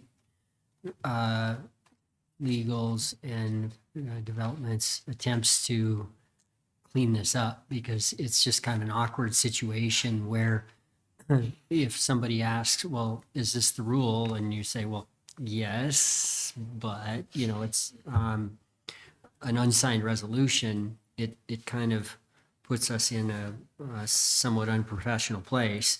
So I think it reduces regulation. I think that it might not be exactly perfect what we see in the language. But I think we can come back to that when we're looking at this holistically in the future, as planning and planning and zoning commission and as this board are trying to look at regulation for subdivision in general. So I think we should do this now as a stopgap. I don't think it's an issue. I don't think any of us are saying, no, we need this additional regulation. We need essentially subdivisions to join existing ISDs because it was more restrictive and more onerous, I think, before than what it is proposed to be. I think that may be why, I wasn't on the commission at the time, but it may be why the commission was in favor of this and voted to approve it. So I'm in favor of moving forward with signing the resolution as is. Commissioner Milne. Question, legal and planning, if we don't pass this or make this, fix this, then it reverts back to the old where all the major subdivisions then have to create ISD? Yes, sir, Mr. Chairman. That would be correct. Every new subdivision would have to have an And then we ISD. just compound the county's problem of having ISDs that are non-compliant that we're having to go through, like we just reviewed a bunch of them, that we have to dispose of. Yes, sir. And that was one of the motivations when they brought this in 2021 was the number of ISDs that they were having to dissolve. So if we do rectify this problem, then the ISDs, those major subdivisions that'll are either in process or in the future will not have to create ISD unless they so choose. Mr. Chairman, yes, sir, correct. Thank you. So question that I have is, are we following this the way it is today? So, Mr. Chairman, when I took this position, I found multiple different versions of the subdivision regulations in the office. I went with the one that had the most recent date on it. It was only about 4 months in that I went looking for resolutions to match up with the documentation I had in my office, that I discovered that we didn't have this, and I brought it back to the commission in the summertime in June or July, when after working with legal to determine how we wanted to address this. And so most of what we've done with the subdivisions, they have either had access to a covenant or connected covenant, or they've been a simple sub within an ISD. And so we haven't had to address it in regards to the application yet. And prior to you, you don't know if this was followed, so I don't believe that in that year between this happening and this second text amendment, because there was another text amendment that was brought in front of the Board of Commissioners in 2022 through Megan. I believe she used, when we looked at that version, she used the edited 2021 version for her edits. So I believe she was working off of the assumption this was adopted. okay. Mr. Chairman, I did have one question. I don't think that Chairman North asked. What happens if people that already have it formed do not want this group to be involved in their issue? I mean, this is like we're forcing something on somebody. In other words, I can see where they can go in there if it's agreed to by everybody, and if not, they can form their own. And then you wouldn't have a problem. And I don't even understand why there's a problem of why people are letting this not conforming to it even. Just ignoring it and leaving it for 20 years and leaving $1,000 in the bank. I don't understand why that's happening even. Can you with address any of that? From my perspective of trying to go through these older ISDs, people forget, people get older. They didn't necessarily follow the correct procedure in the beginning. For example, with the Hidden Valley, one gentleman called and said he'd lived out there since, 1980 and he'd never heard of it. Well, our records show he had, and his wife signed the initial formation and they received tax assessments. So I think some of it, people they just forget. They don't, enter ISD, I guess, I don't know, But arguments nothing over it. happens to them if they don't follow it and it just dies? We did discuss that. There's no one really, well, it doesn't just die. It just, I guess it's inactive. And then we're either a shall or may dissolve on our end, depending on, for example, with the Hidden Valley, I mentioned that this citizen was going to go ahead and get compliant with the Department of Audit. Well, there's still other requirements that the statutes require as well. So just trying to get them cleaned up after so long and get them accurate so, Ms. Turner's department can do XYZ and IT can change the maps. It is a lot to do, which is fine. Well, if you follow the way the Secretary of State and the law is, if you file for a corporation and you do nothing, it ends up, after a certain period of time, being declared null and void. So maybe that's the easier way to do it. If you form one of these and you don't do anything, it's declared null and void. Now, I don't know what that brings upon anybody, but it seems like, the whole thing seems weird to me, and that's about all I can say. It's different. But for example, with Hidden Valley, when we know there's $1,000, that $1,000, when it's dissolved, as you all know, you become the Board of Trustees. You all deal with their property or their assets or their debt. In that case, that $1,000 goes back to the county, and then I'm not sure what the county does with it, but from there, because I've never had one, and if we can't get information, for example, because people just don't remember, they change, they pass on, then we're kind of stuck knowing what's going on in the ISD. So could you address the issue of what if the scenario Mr. North set forth was they come in next to a big subdivision and now it says they have to join theirs, and let's say the people with the new subdivision say, no, we don't want you in this. People just sit around on things and don't do anything. We don't want you in here. So where are we then? If they say we don't want you to do it, we just do not want you in our deal. Don't come into our backyard. If it takes, yeah. If it, So can on we the first, is this the opt? Can we first? opt? Right, will you put that up there? Thank you. So with respect to this particular slide, which is at the beginning where it's going through the definitions, a subdivision, now here's where actually Christy found, and when we started looking at it, it doesn't say major or simple, excuse me. So that is something I think in the bigger picture, when you all review, Christy, I'm sure will bring up, but will be required to join or merge if it's contiguous to the existing. And I don't know if is that defined in your, okay, I'm just not familiar quite as you are with that. I keep thinking of the Vista West 2 and 3 problem, Where certain people want to do it a certain way. and certain people Commissioner don't. Milne. When do you expect to have that completed again?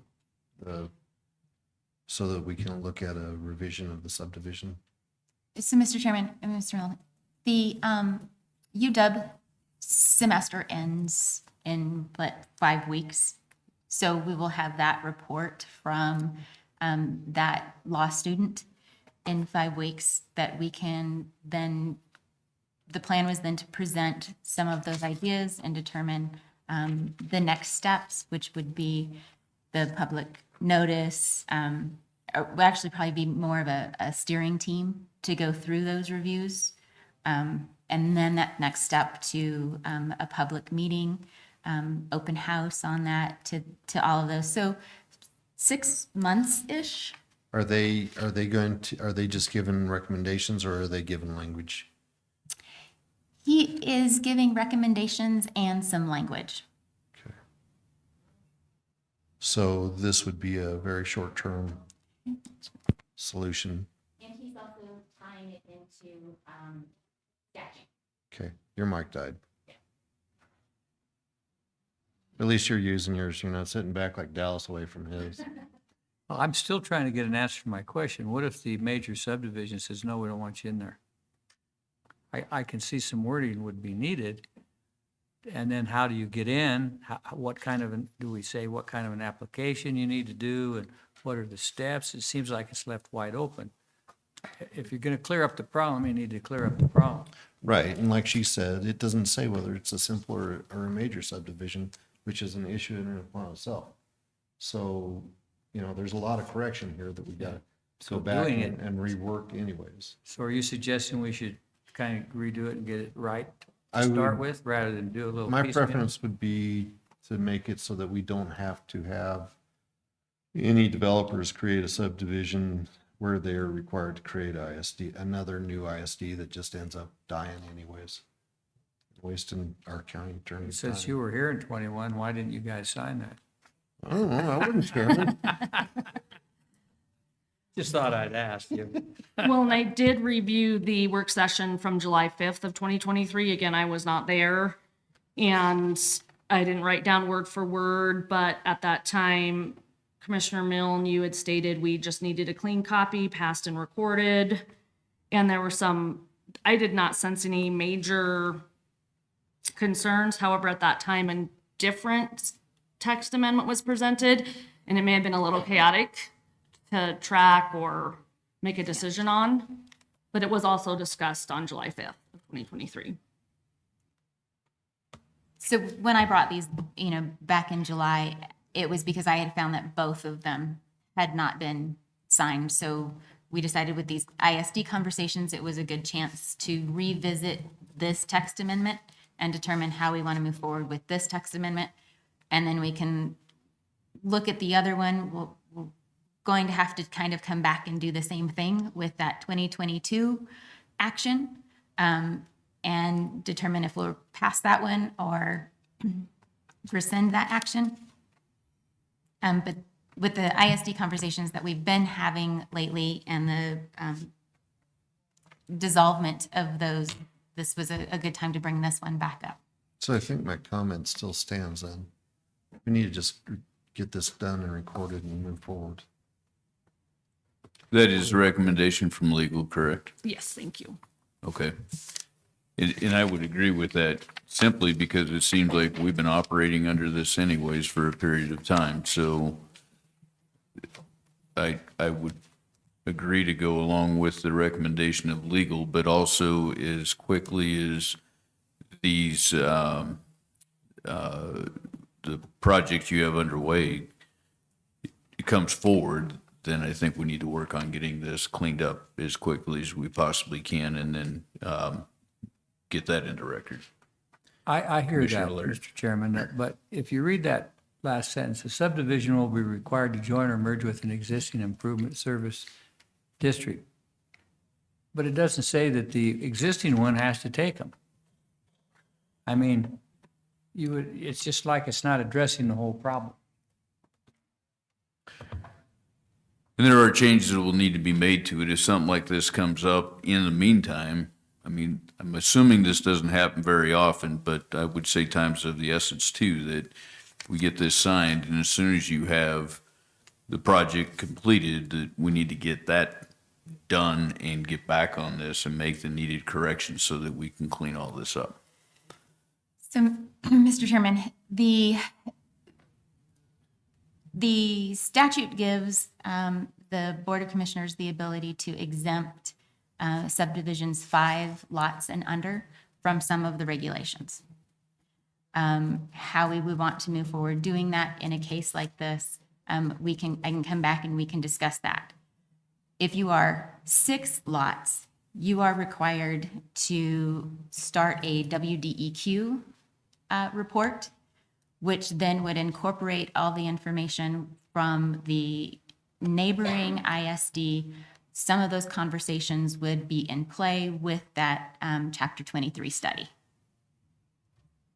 From what I understand, we have yet to go through a subdivision that has a Chapter 23 while I have been here. Commissioner North. Okay, but what happens if you've got a small subdivision that already has an ISD in place and you have a big subdivision that goes right next to it? According to this, they have to merge with the small one, not the other way around. And that's where the problem, that's where I'm talking about, is when I'm talking about property rights, because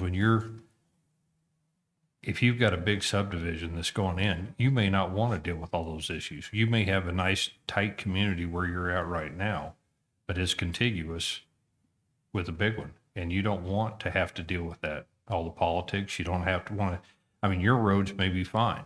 You may be at the end of it, and you don't want to have to do all those other improvements that big subdivision wants to do. That's where I have the problem with this, is it's not just the big subdivision adopting the small ones. It's the small ones having to adopt the big ones, which is what that says. Because there's no separation, absolutely none. And what exemption do we have? We may be able to exempt the small ones, but we can't exempt the big ones. And if the big ones are going in right next to the small ones, how do you do that? Mr. Chairman, unless the Chapter 23 study would come back saying that they couldn't facilitate it, again, I'm not sure what all the parameters within that Chapter 23 study would allow.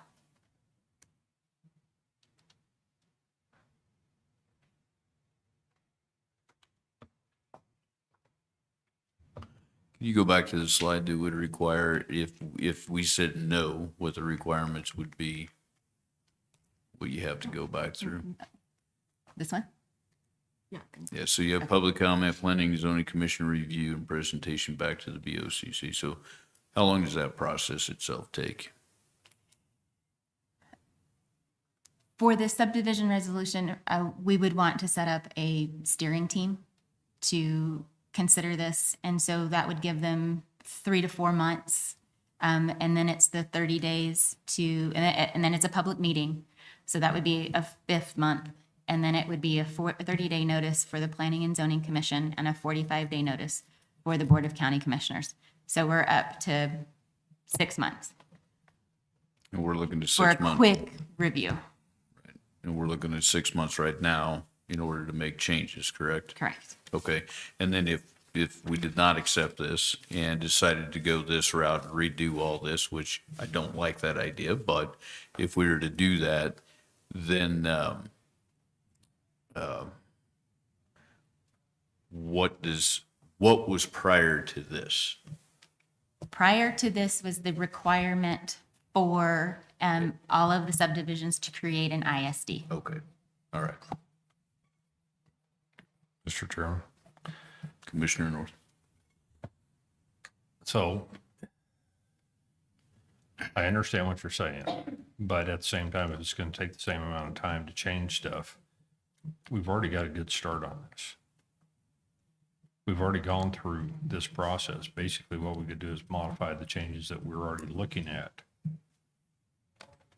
and go from that, and not reinvent the wheel completely. Don't go all the way back to the start, but go back and look and see what we need to do, and then work on that part of it.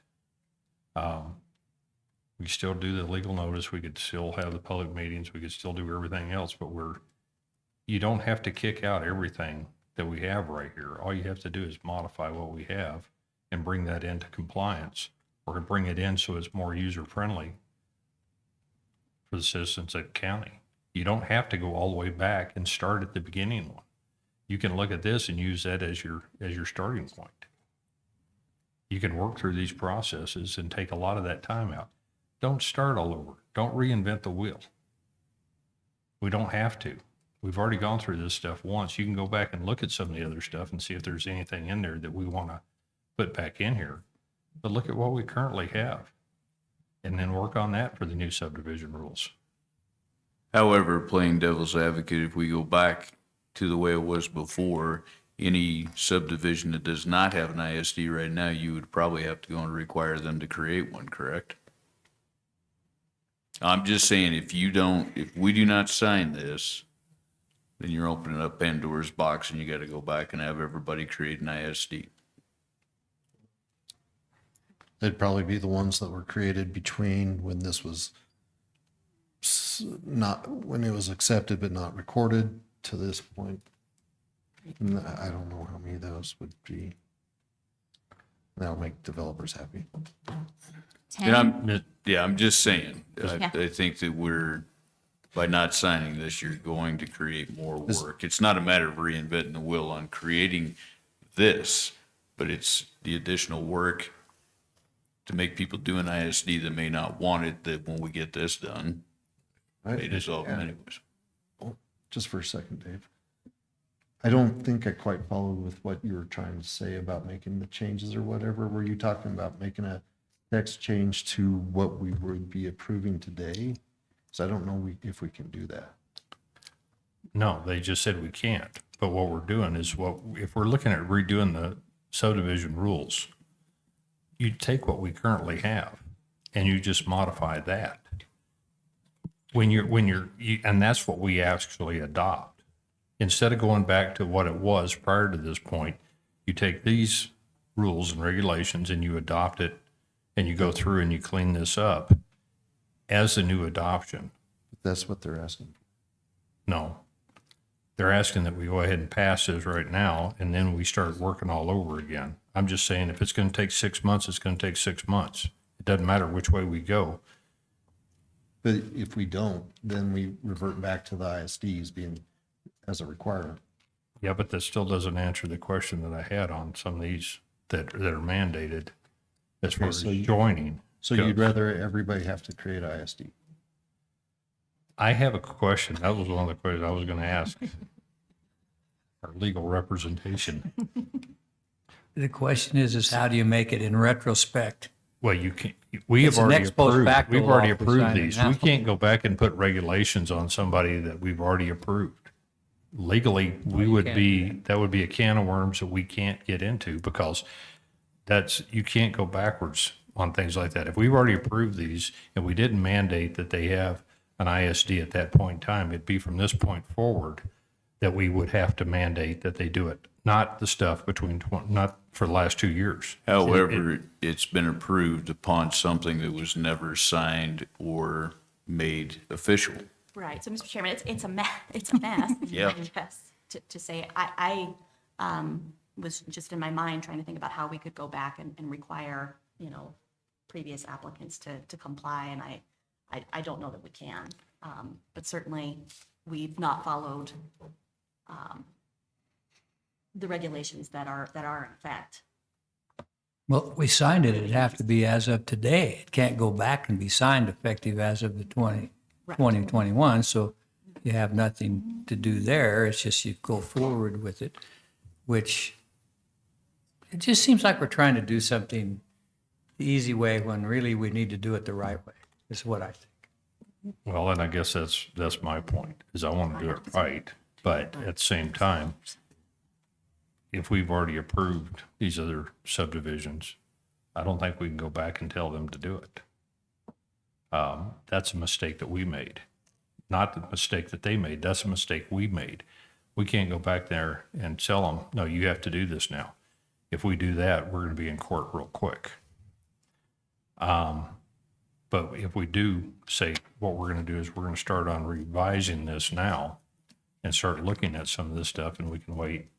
And if it's going to take 6 months to start out one way or another, we just start out now instead of starting out later on and work forward instead of working backwards on things. And then we can get this and look at it.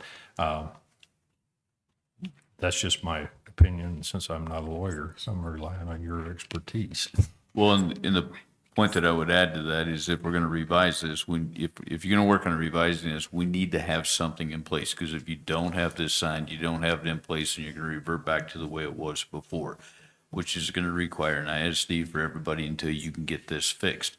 So the suggestion that I would make is that we go with the recommendation of legal, we sign this, and start working on revisions of this so that we can get this cleaned up the way that we want it, get it back in front of the commission so that we can then make a vote on a final product, but not go all the way in reverse. One more question, if you Commissioner don't Miller. mind. You made a comment that a past planner, did they have a resolution created or text amendment that they had a board go ahead and approve that was based off of this?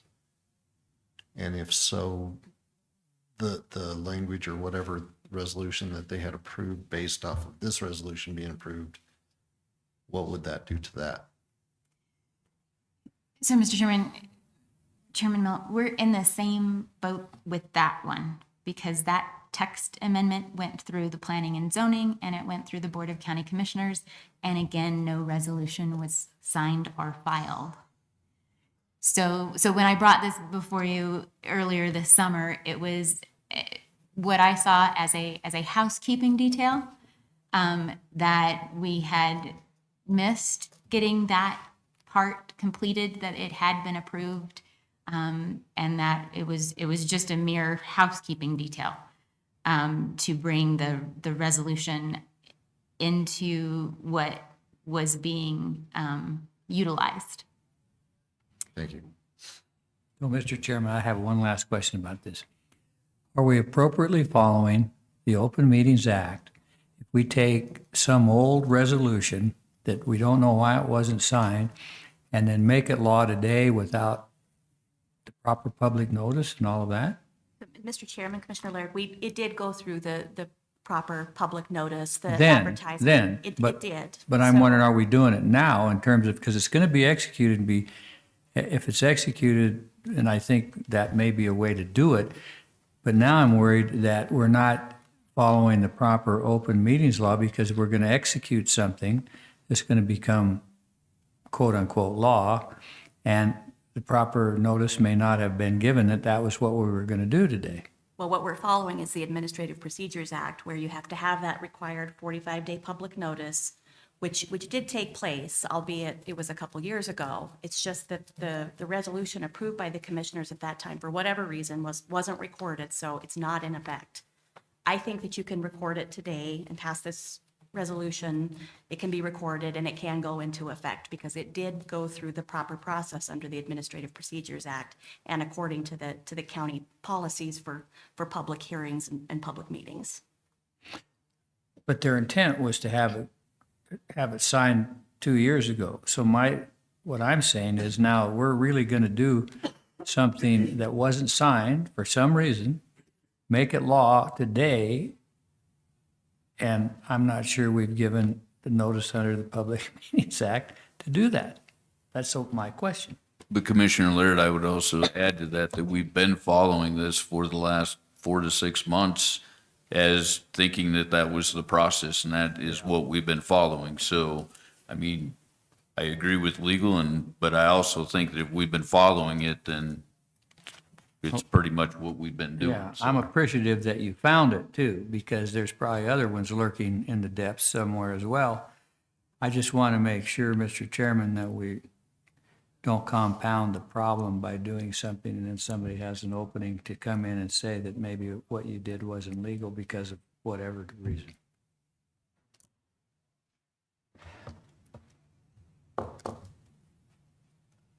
Okay. Thank you. Oh, I'm not done. You are. I'm done. I'm out. I still have one more. Okay, so with respect to subsection F, what we call cabin number 48, but for the record is, again, the reconsideration of the Alcova Reservoir non-lakefront cabin site permit, again, number 48. And with respect to this particular cabin, back in August, I believe, Ms. Duncan Malone had pulled this from the agenda. She removed it. And because she had found in our database that the then owner of the cabin had was in default. And so it took us quite a while to research this and get it figured out, and I can spare you that story. However, we are confident now who the owner is, and the original, which looks like it's been around a couple months, it's not in that great a shape, but is that it was under a couple's name, and then the husband died. And so the permit for the lot needs to just be in the widow's name. And so we're back to that. I can share everything we had to do to get that figured out, but that was What original. were the names of the people? Nicole, and I'm not remembering her husband's name, Panther, number 48. And the husband's name was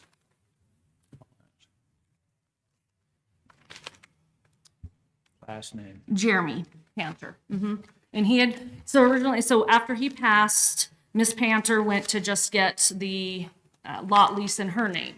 And that's when Miss Duncan Malone realized she might be in default, might not have an interest, and it's taken us a while to figure out actually who owns the cabin now. And so this is the original. It still has the sticker that said removed from agenda per Heather. And this would just be transferring the lot lease from Mr. and Mr. Panther to Miss Panther. That's what we're doing. That's That's you it. recommend we do that, right? We do. We've worked on it quite a bit to figure out exactly. And actually, Chair, you signed it, Miss Panther signed it, Miss Duncan Malone signed it. Looks like the county clerk needs to sign it. It's just it was pulled from the agenda to make sure we had the correct, whomever had an interest in the cabin versus the land, or the lot, excuse me. Commissioner, you had a question, it looked like? Well, the only question I had is that we have just a generic cabin site permit contract in here. It doesn't have any names, site number, dock number, none of that. All the way, Chairman, Commissioner. yeah. We do that on purpose because of the security and the break-ins, stuff like that out at the lake. We don't put anything, we put the names out there, but we don't put the dock numbers or the lot numbers for security. Okay, and this one is just generic. It has Jane Doe and John Doe on it, doesn't have We do names that on on it. purpose online. Well, and that's why I didn't say the names necessarily. But in any event, I have the original. It's signed by everyone. I can pass that around, except for Miss Good. For whatever reason, it's not signed by her. I don't know. I don't have the answers to how what happened, but it has her little seal on it though, which I think is interesting. In any event, But the if you- issue is we're getting it to the widow. I'm sorry. We're giving it to the widow.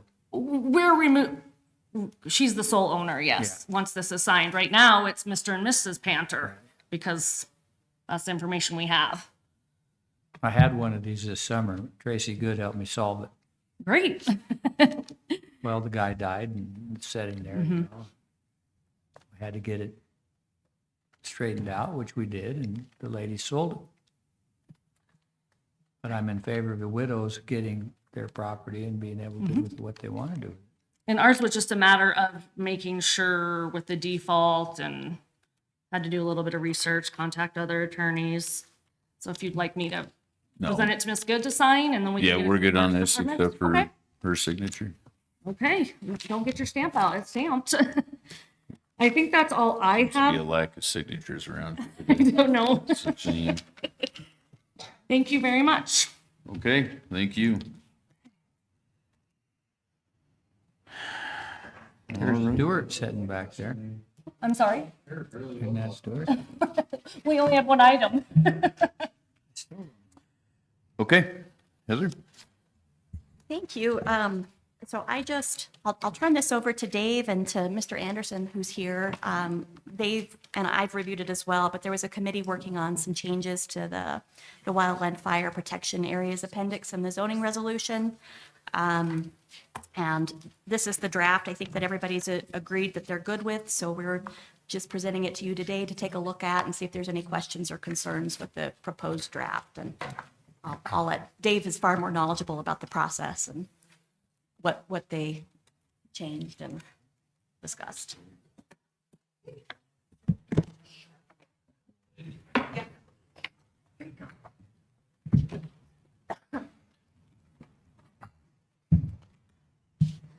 Kurt, I'm going to have you give us a short synopsis of your work history and what you're doing now and why you're involved with this. Dropping your batteries everywhere. Excuse me. Well, we got together, we looked it over, we massaged it, and we came up with this. That's the short version. Basically, we were looking at, Well, tell us about your work history. like, What oh, your- my work your history? work history, yeah. Oh, I thought you meant working No, this. no, your work history first, so we know what your expertise is in a lot of this stuff. I was with the Sheriff's Office, well, I was with Evansville Police Department for 3.5 years. Then I was with the Sheriff's Office for, 34 years, and 28 of those were as the county emergency manager. Currently, I'm a reservist for FEMA. In fact, I'm working a disaster in Georgia as we speak from home, which is challenging at best. I'm also a volunteer wildland firefighter out at Evansville Fire Department, as well as an EMT there. And I'm the board president of the Casper Mountain Fire Protection District, as well as I have joined on to the Casper Mountain Fire Department as a firefighter on probation right now. Okay, thank you. As a background, we had, Stu was on the committee, Brian Oliver, Matt Gackey, Lisa Evers, Mike Hagler, Stacy Hill, help me out. Brian Anderson. Brian Anderson with State and Forestry. Nick was in there also as far Yep. as going through all this stuff and looking at it to make sure that everything that we have in here is compliant with what the state requires if we wanted to put grants in the future. Part of the problem with the old one that we had was there were several references that don't exist. We had things in there as far as Natrona County Fire Code or Fire Plan. I can't remember what it was exactly, but we changed the verbiage to actually meet what we currently have. It's like the International Building Code. Natrona County adopts that, and we don't actually have our own building code. We actually adopt several codes, NEC, Fire Code, and the building code. So a lot of those things were items that Nick said that we needed to change, and we needed to update those to make sure that that we were in compliance because those weren't all there. So, and with that, I'm going to let you. Well, there was a whole lot of shalls with possible penalties. Also, it pertains strictly to Casper Mountain and nowhere else in the county. When I was the county EM, I worked on the Natrona County Wildland Fire Mitigation Plan, and there were several areas in Natrona County that are identified as what we call interface areas, where wildland areas that have homes, structures, et cetera. So there was a couple issues there, or those were the two main ones. It should be countywide, and there shouldn't be a whole lot of shalls. There was a lot of mountain residents upset that, for example, the first protected zone around your house had to be, nothing larger than 2 inches or taller than 2 inches, and who's going to measure that, and branches of trees and spacing of trees, et cetera. And it's all good mitigation stuff, but it was under a threat, if you will. Where we'd rather take, the committee took the look of what can we do as a government, whether it be a fire department, whether it be the county commission, whether it be a district, state agency or whatever, what can we do to help people conform and make their properties safer and less susceptible to a catastrophic fire? Basically that was what it was. Instead of, we took out quite a few of the shalls unless that was covered in another statute or another resolution, such as road width. Access road width was one that is still in there as a shall. just because there's more access needed, or access is needed for emergency services, not just fire. You're talking law enforcement, ambulance service, or fire department. So we took that out, and like I said, there was a lot of the hue and the cry from the mountain residents. Number one, why is this just strictly Casper Mountain? And number two, who's going to enforce this? We're under threat of this, et cetera, et cetera. Recently, I even had a mountain resident who was very outspoken on the previous one. And she advised me, her attitude was, just let him try to come on my property. Big Brother is just trying to get money out of me, penalize me, and pick on me. And when I told her to go see if she could find this, which she did, and she said, this is like, I have a totally different attitude. After reading this, it's like, who can I call to invite to my property to give me advice on what I need to do? So she took a whole different attitude. And our thought was, it's more of a landowner or homeowner insurance company, if you will, issue. And I can give example of that I just heard last week. A homeowner who lives in rural Natrona County, but not on Casper Mountain, said their insurance company got a hold of them and they're going to cancel them unless they clean up their property. And she got a hold of the insurance company and said, what the heck are you talking about? When were you on my property? They said, we never were. They did flyovers and did aerial photography. And apparently they had some slash piles or whatever on their property. And unless they get it cleaned up, they'll be canceled. And they're taking steps to do that. So it is an issue, almost a self-disciplining issue between a homeowner and a property owner. What you see before you now is a lot more people-friendly, government people-friendly, and it even states in there, what we can do. And in working with your current emergency manager, Stacy, we've already, started the process of getting a grant to renew the fire mitigation plan, et cetera. And part of that ongoing plan will be to try to get grants to do some cost share for people that do want to do things. Maybe it's going to take, cutting trees down and stuff, which may not be cheap, to do some type of cost share with that homeowner. And that sort of thing has been done in the past when there was the first formation a few decades ago of the Natrona County Firewise Committee, who had federal money, and part of that federal money was to do cost share. So we're looking into doing, redoing that as far as grants to help out folks.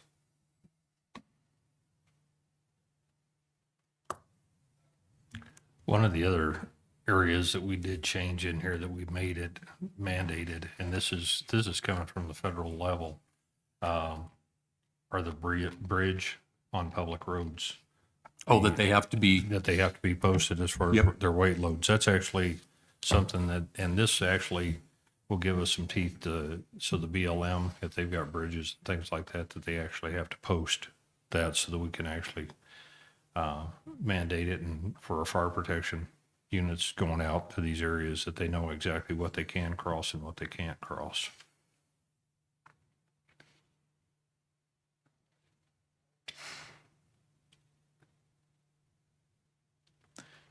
Anybody have any questions of Stu or? Okay, All right. thank you for coming in. Thanks, Stu. Thank you for your time.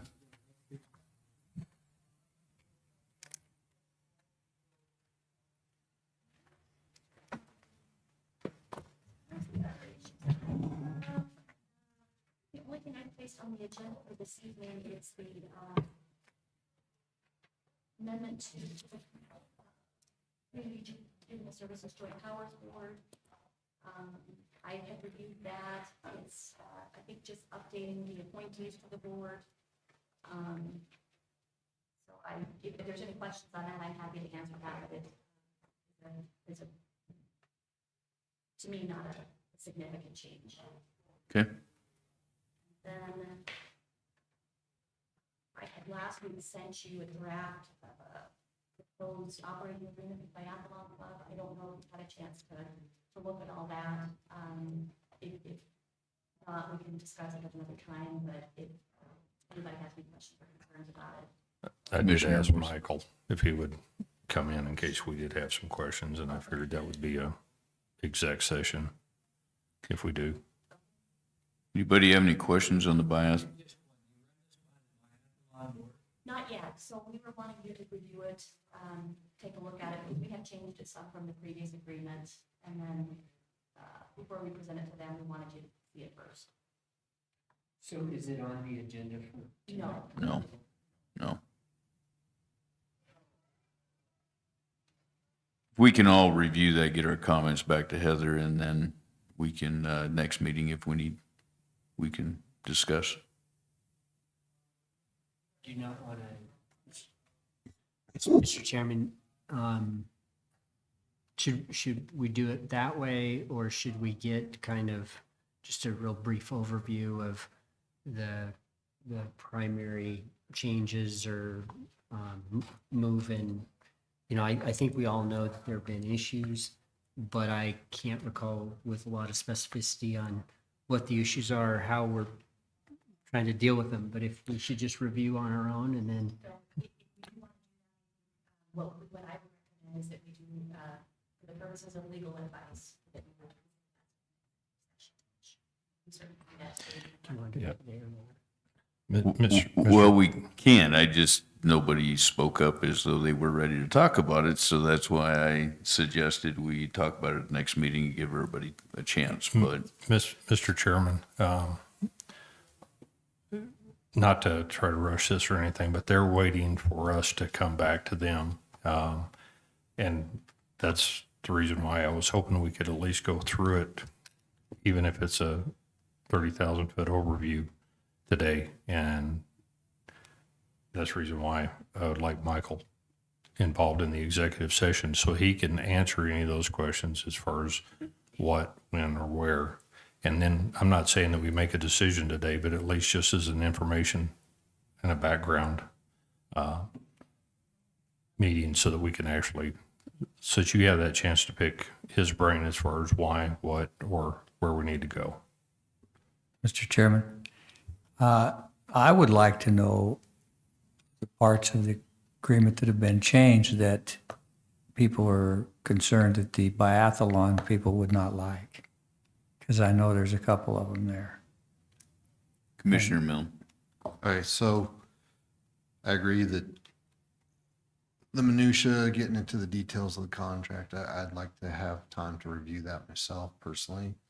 However, with the new board members, and just from my memory, because I've slept since last discussing biathlon, I think it would be appropriate potentially for contract purposes to have Parks come in and explain a couple of the problems and why contract changes were made. And then that way that'll give us some background, to be able to move forward with that review for the future meeting where we can have an actual conversation about with the information of the background of why the changes were made or what happened. So then, Heather, the only other question I have, I know we advertised for executive session for land. Is this going to fall under something else that we did or did not? We've got Item Statute 16-4-405A9, and that's for the purposes of considering information that's confidential by law. That would be returning title. Okay. So that would fall under that. And then I also have another matter also. Okay. Mr. Commissioner Chairman, Nicholas. and I have a matter that may involve threat of litigation. So I would move to go into executive session for the purposes of discussing land, for discussing contract and getting legal advice, and for potential litigation. Motion made by Commissioner Nicolason for all, Second. second by Commissioner Milne. Any discussion? All in favor? Aye. Any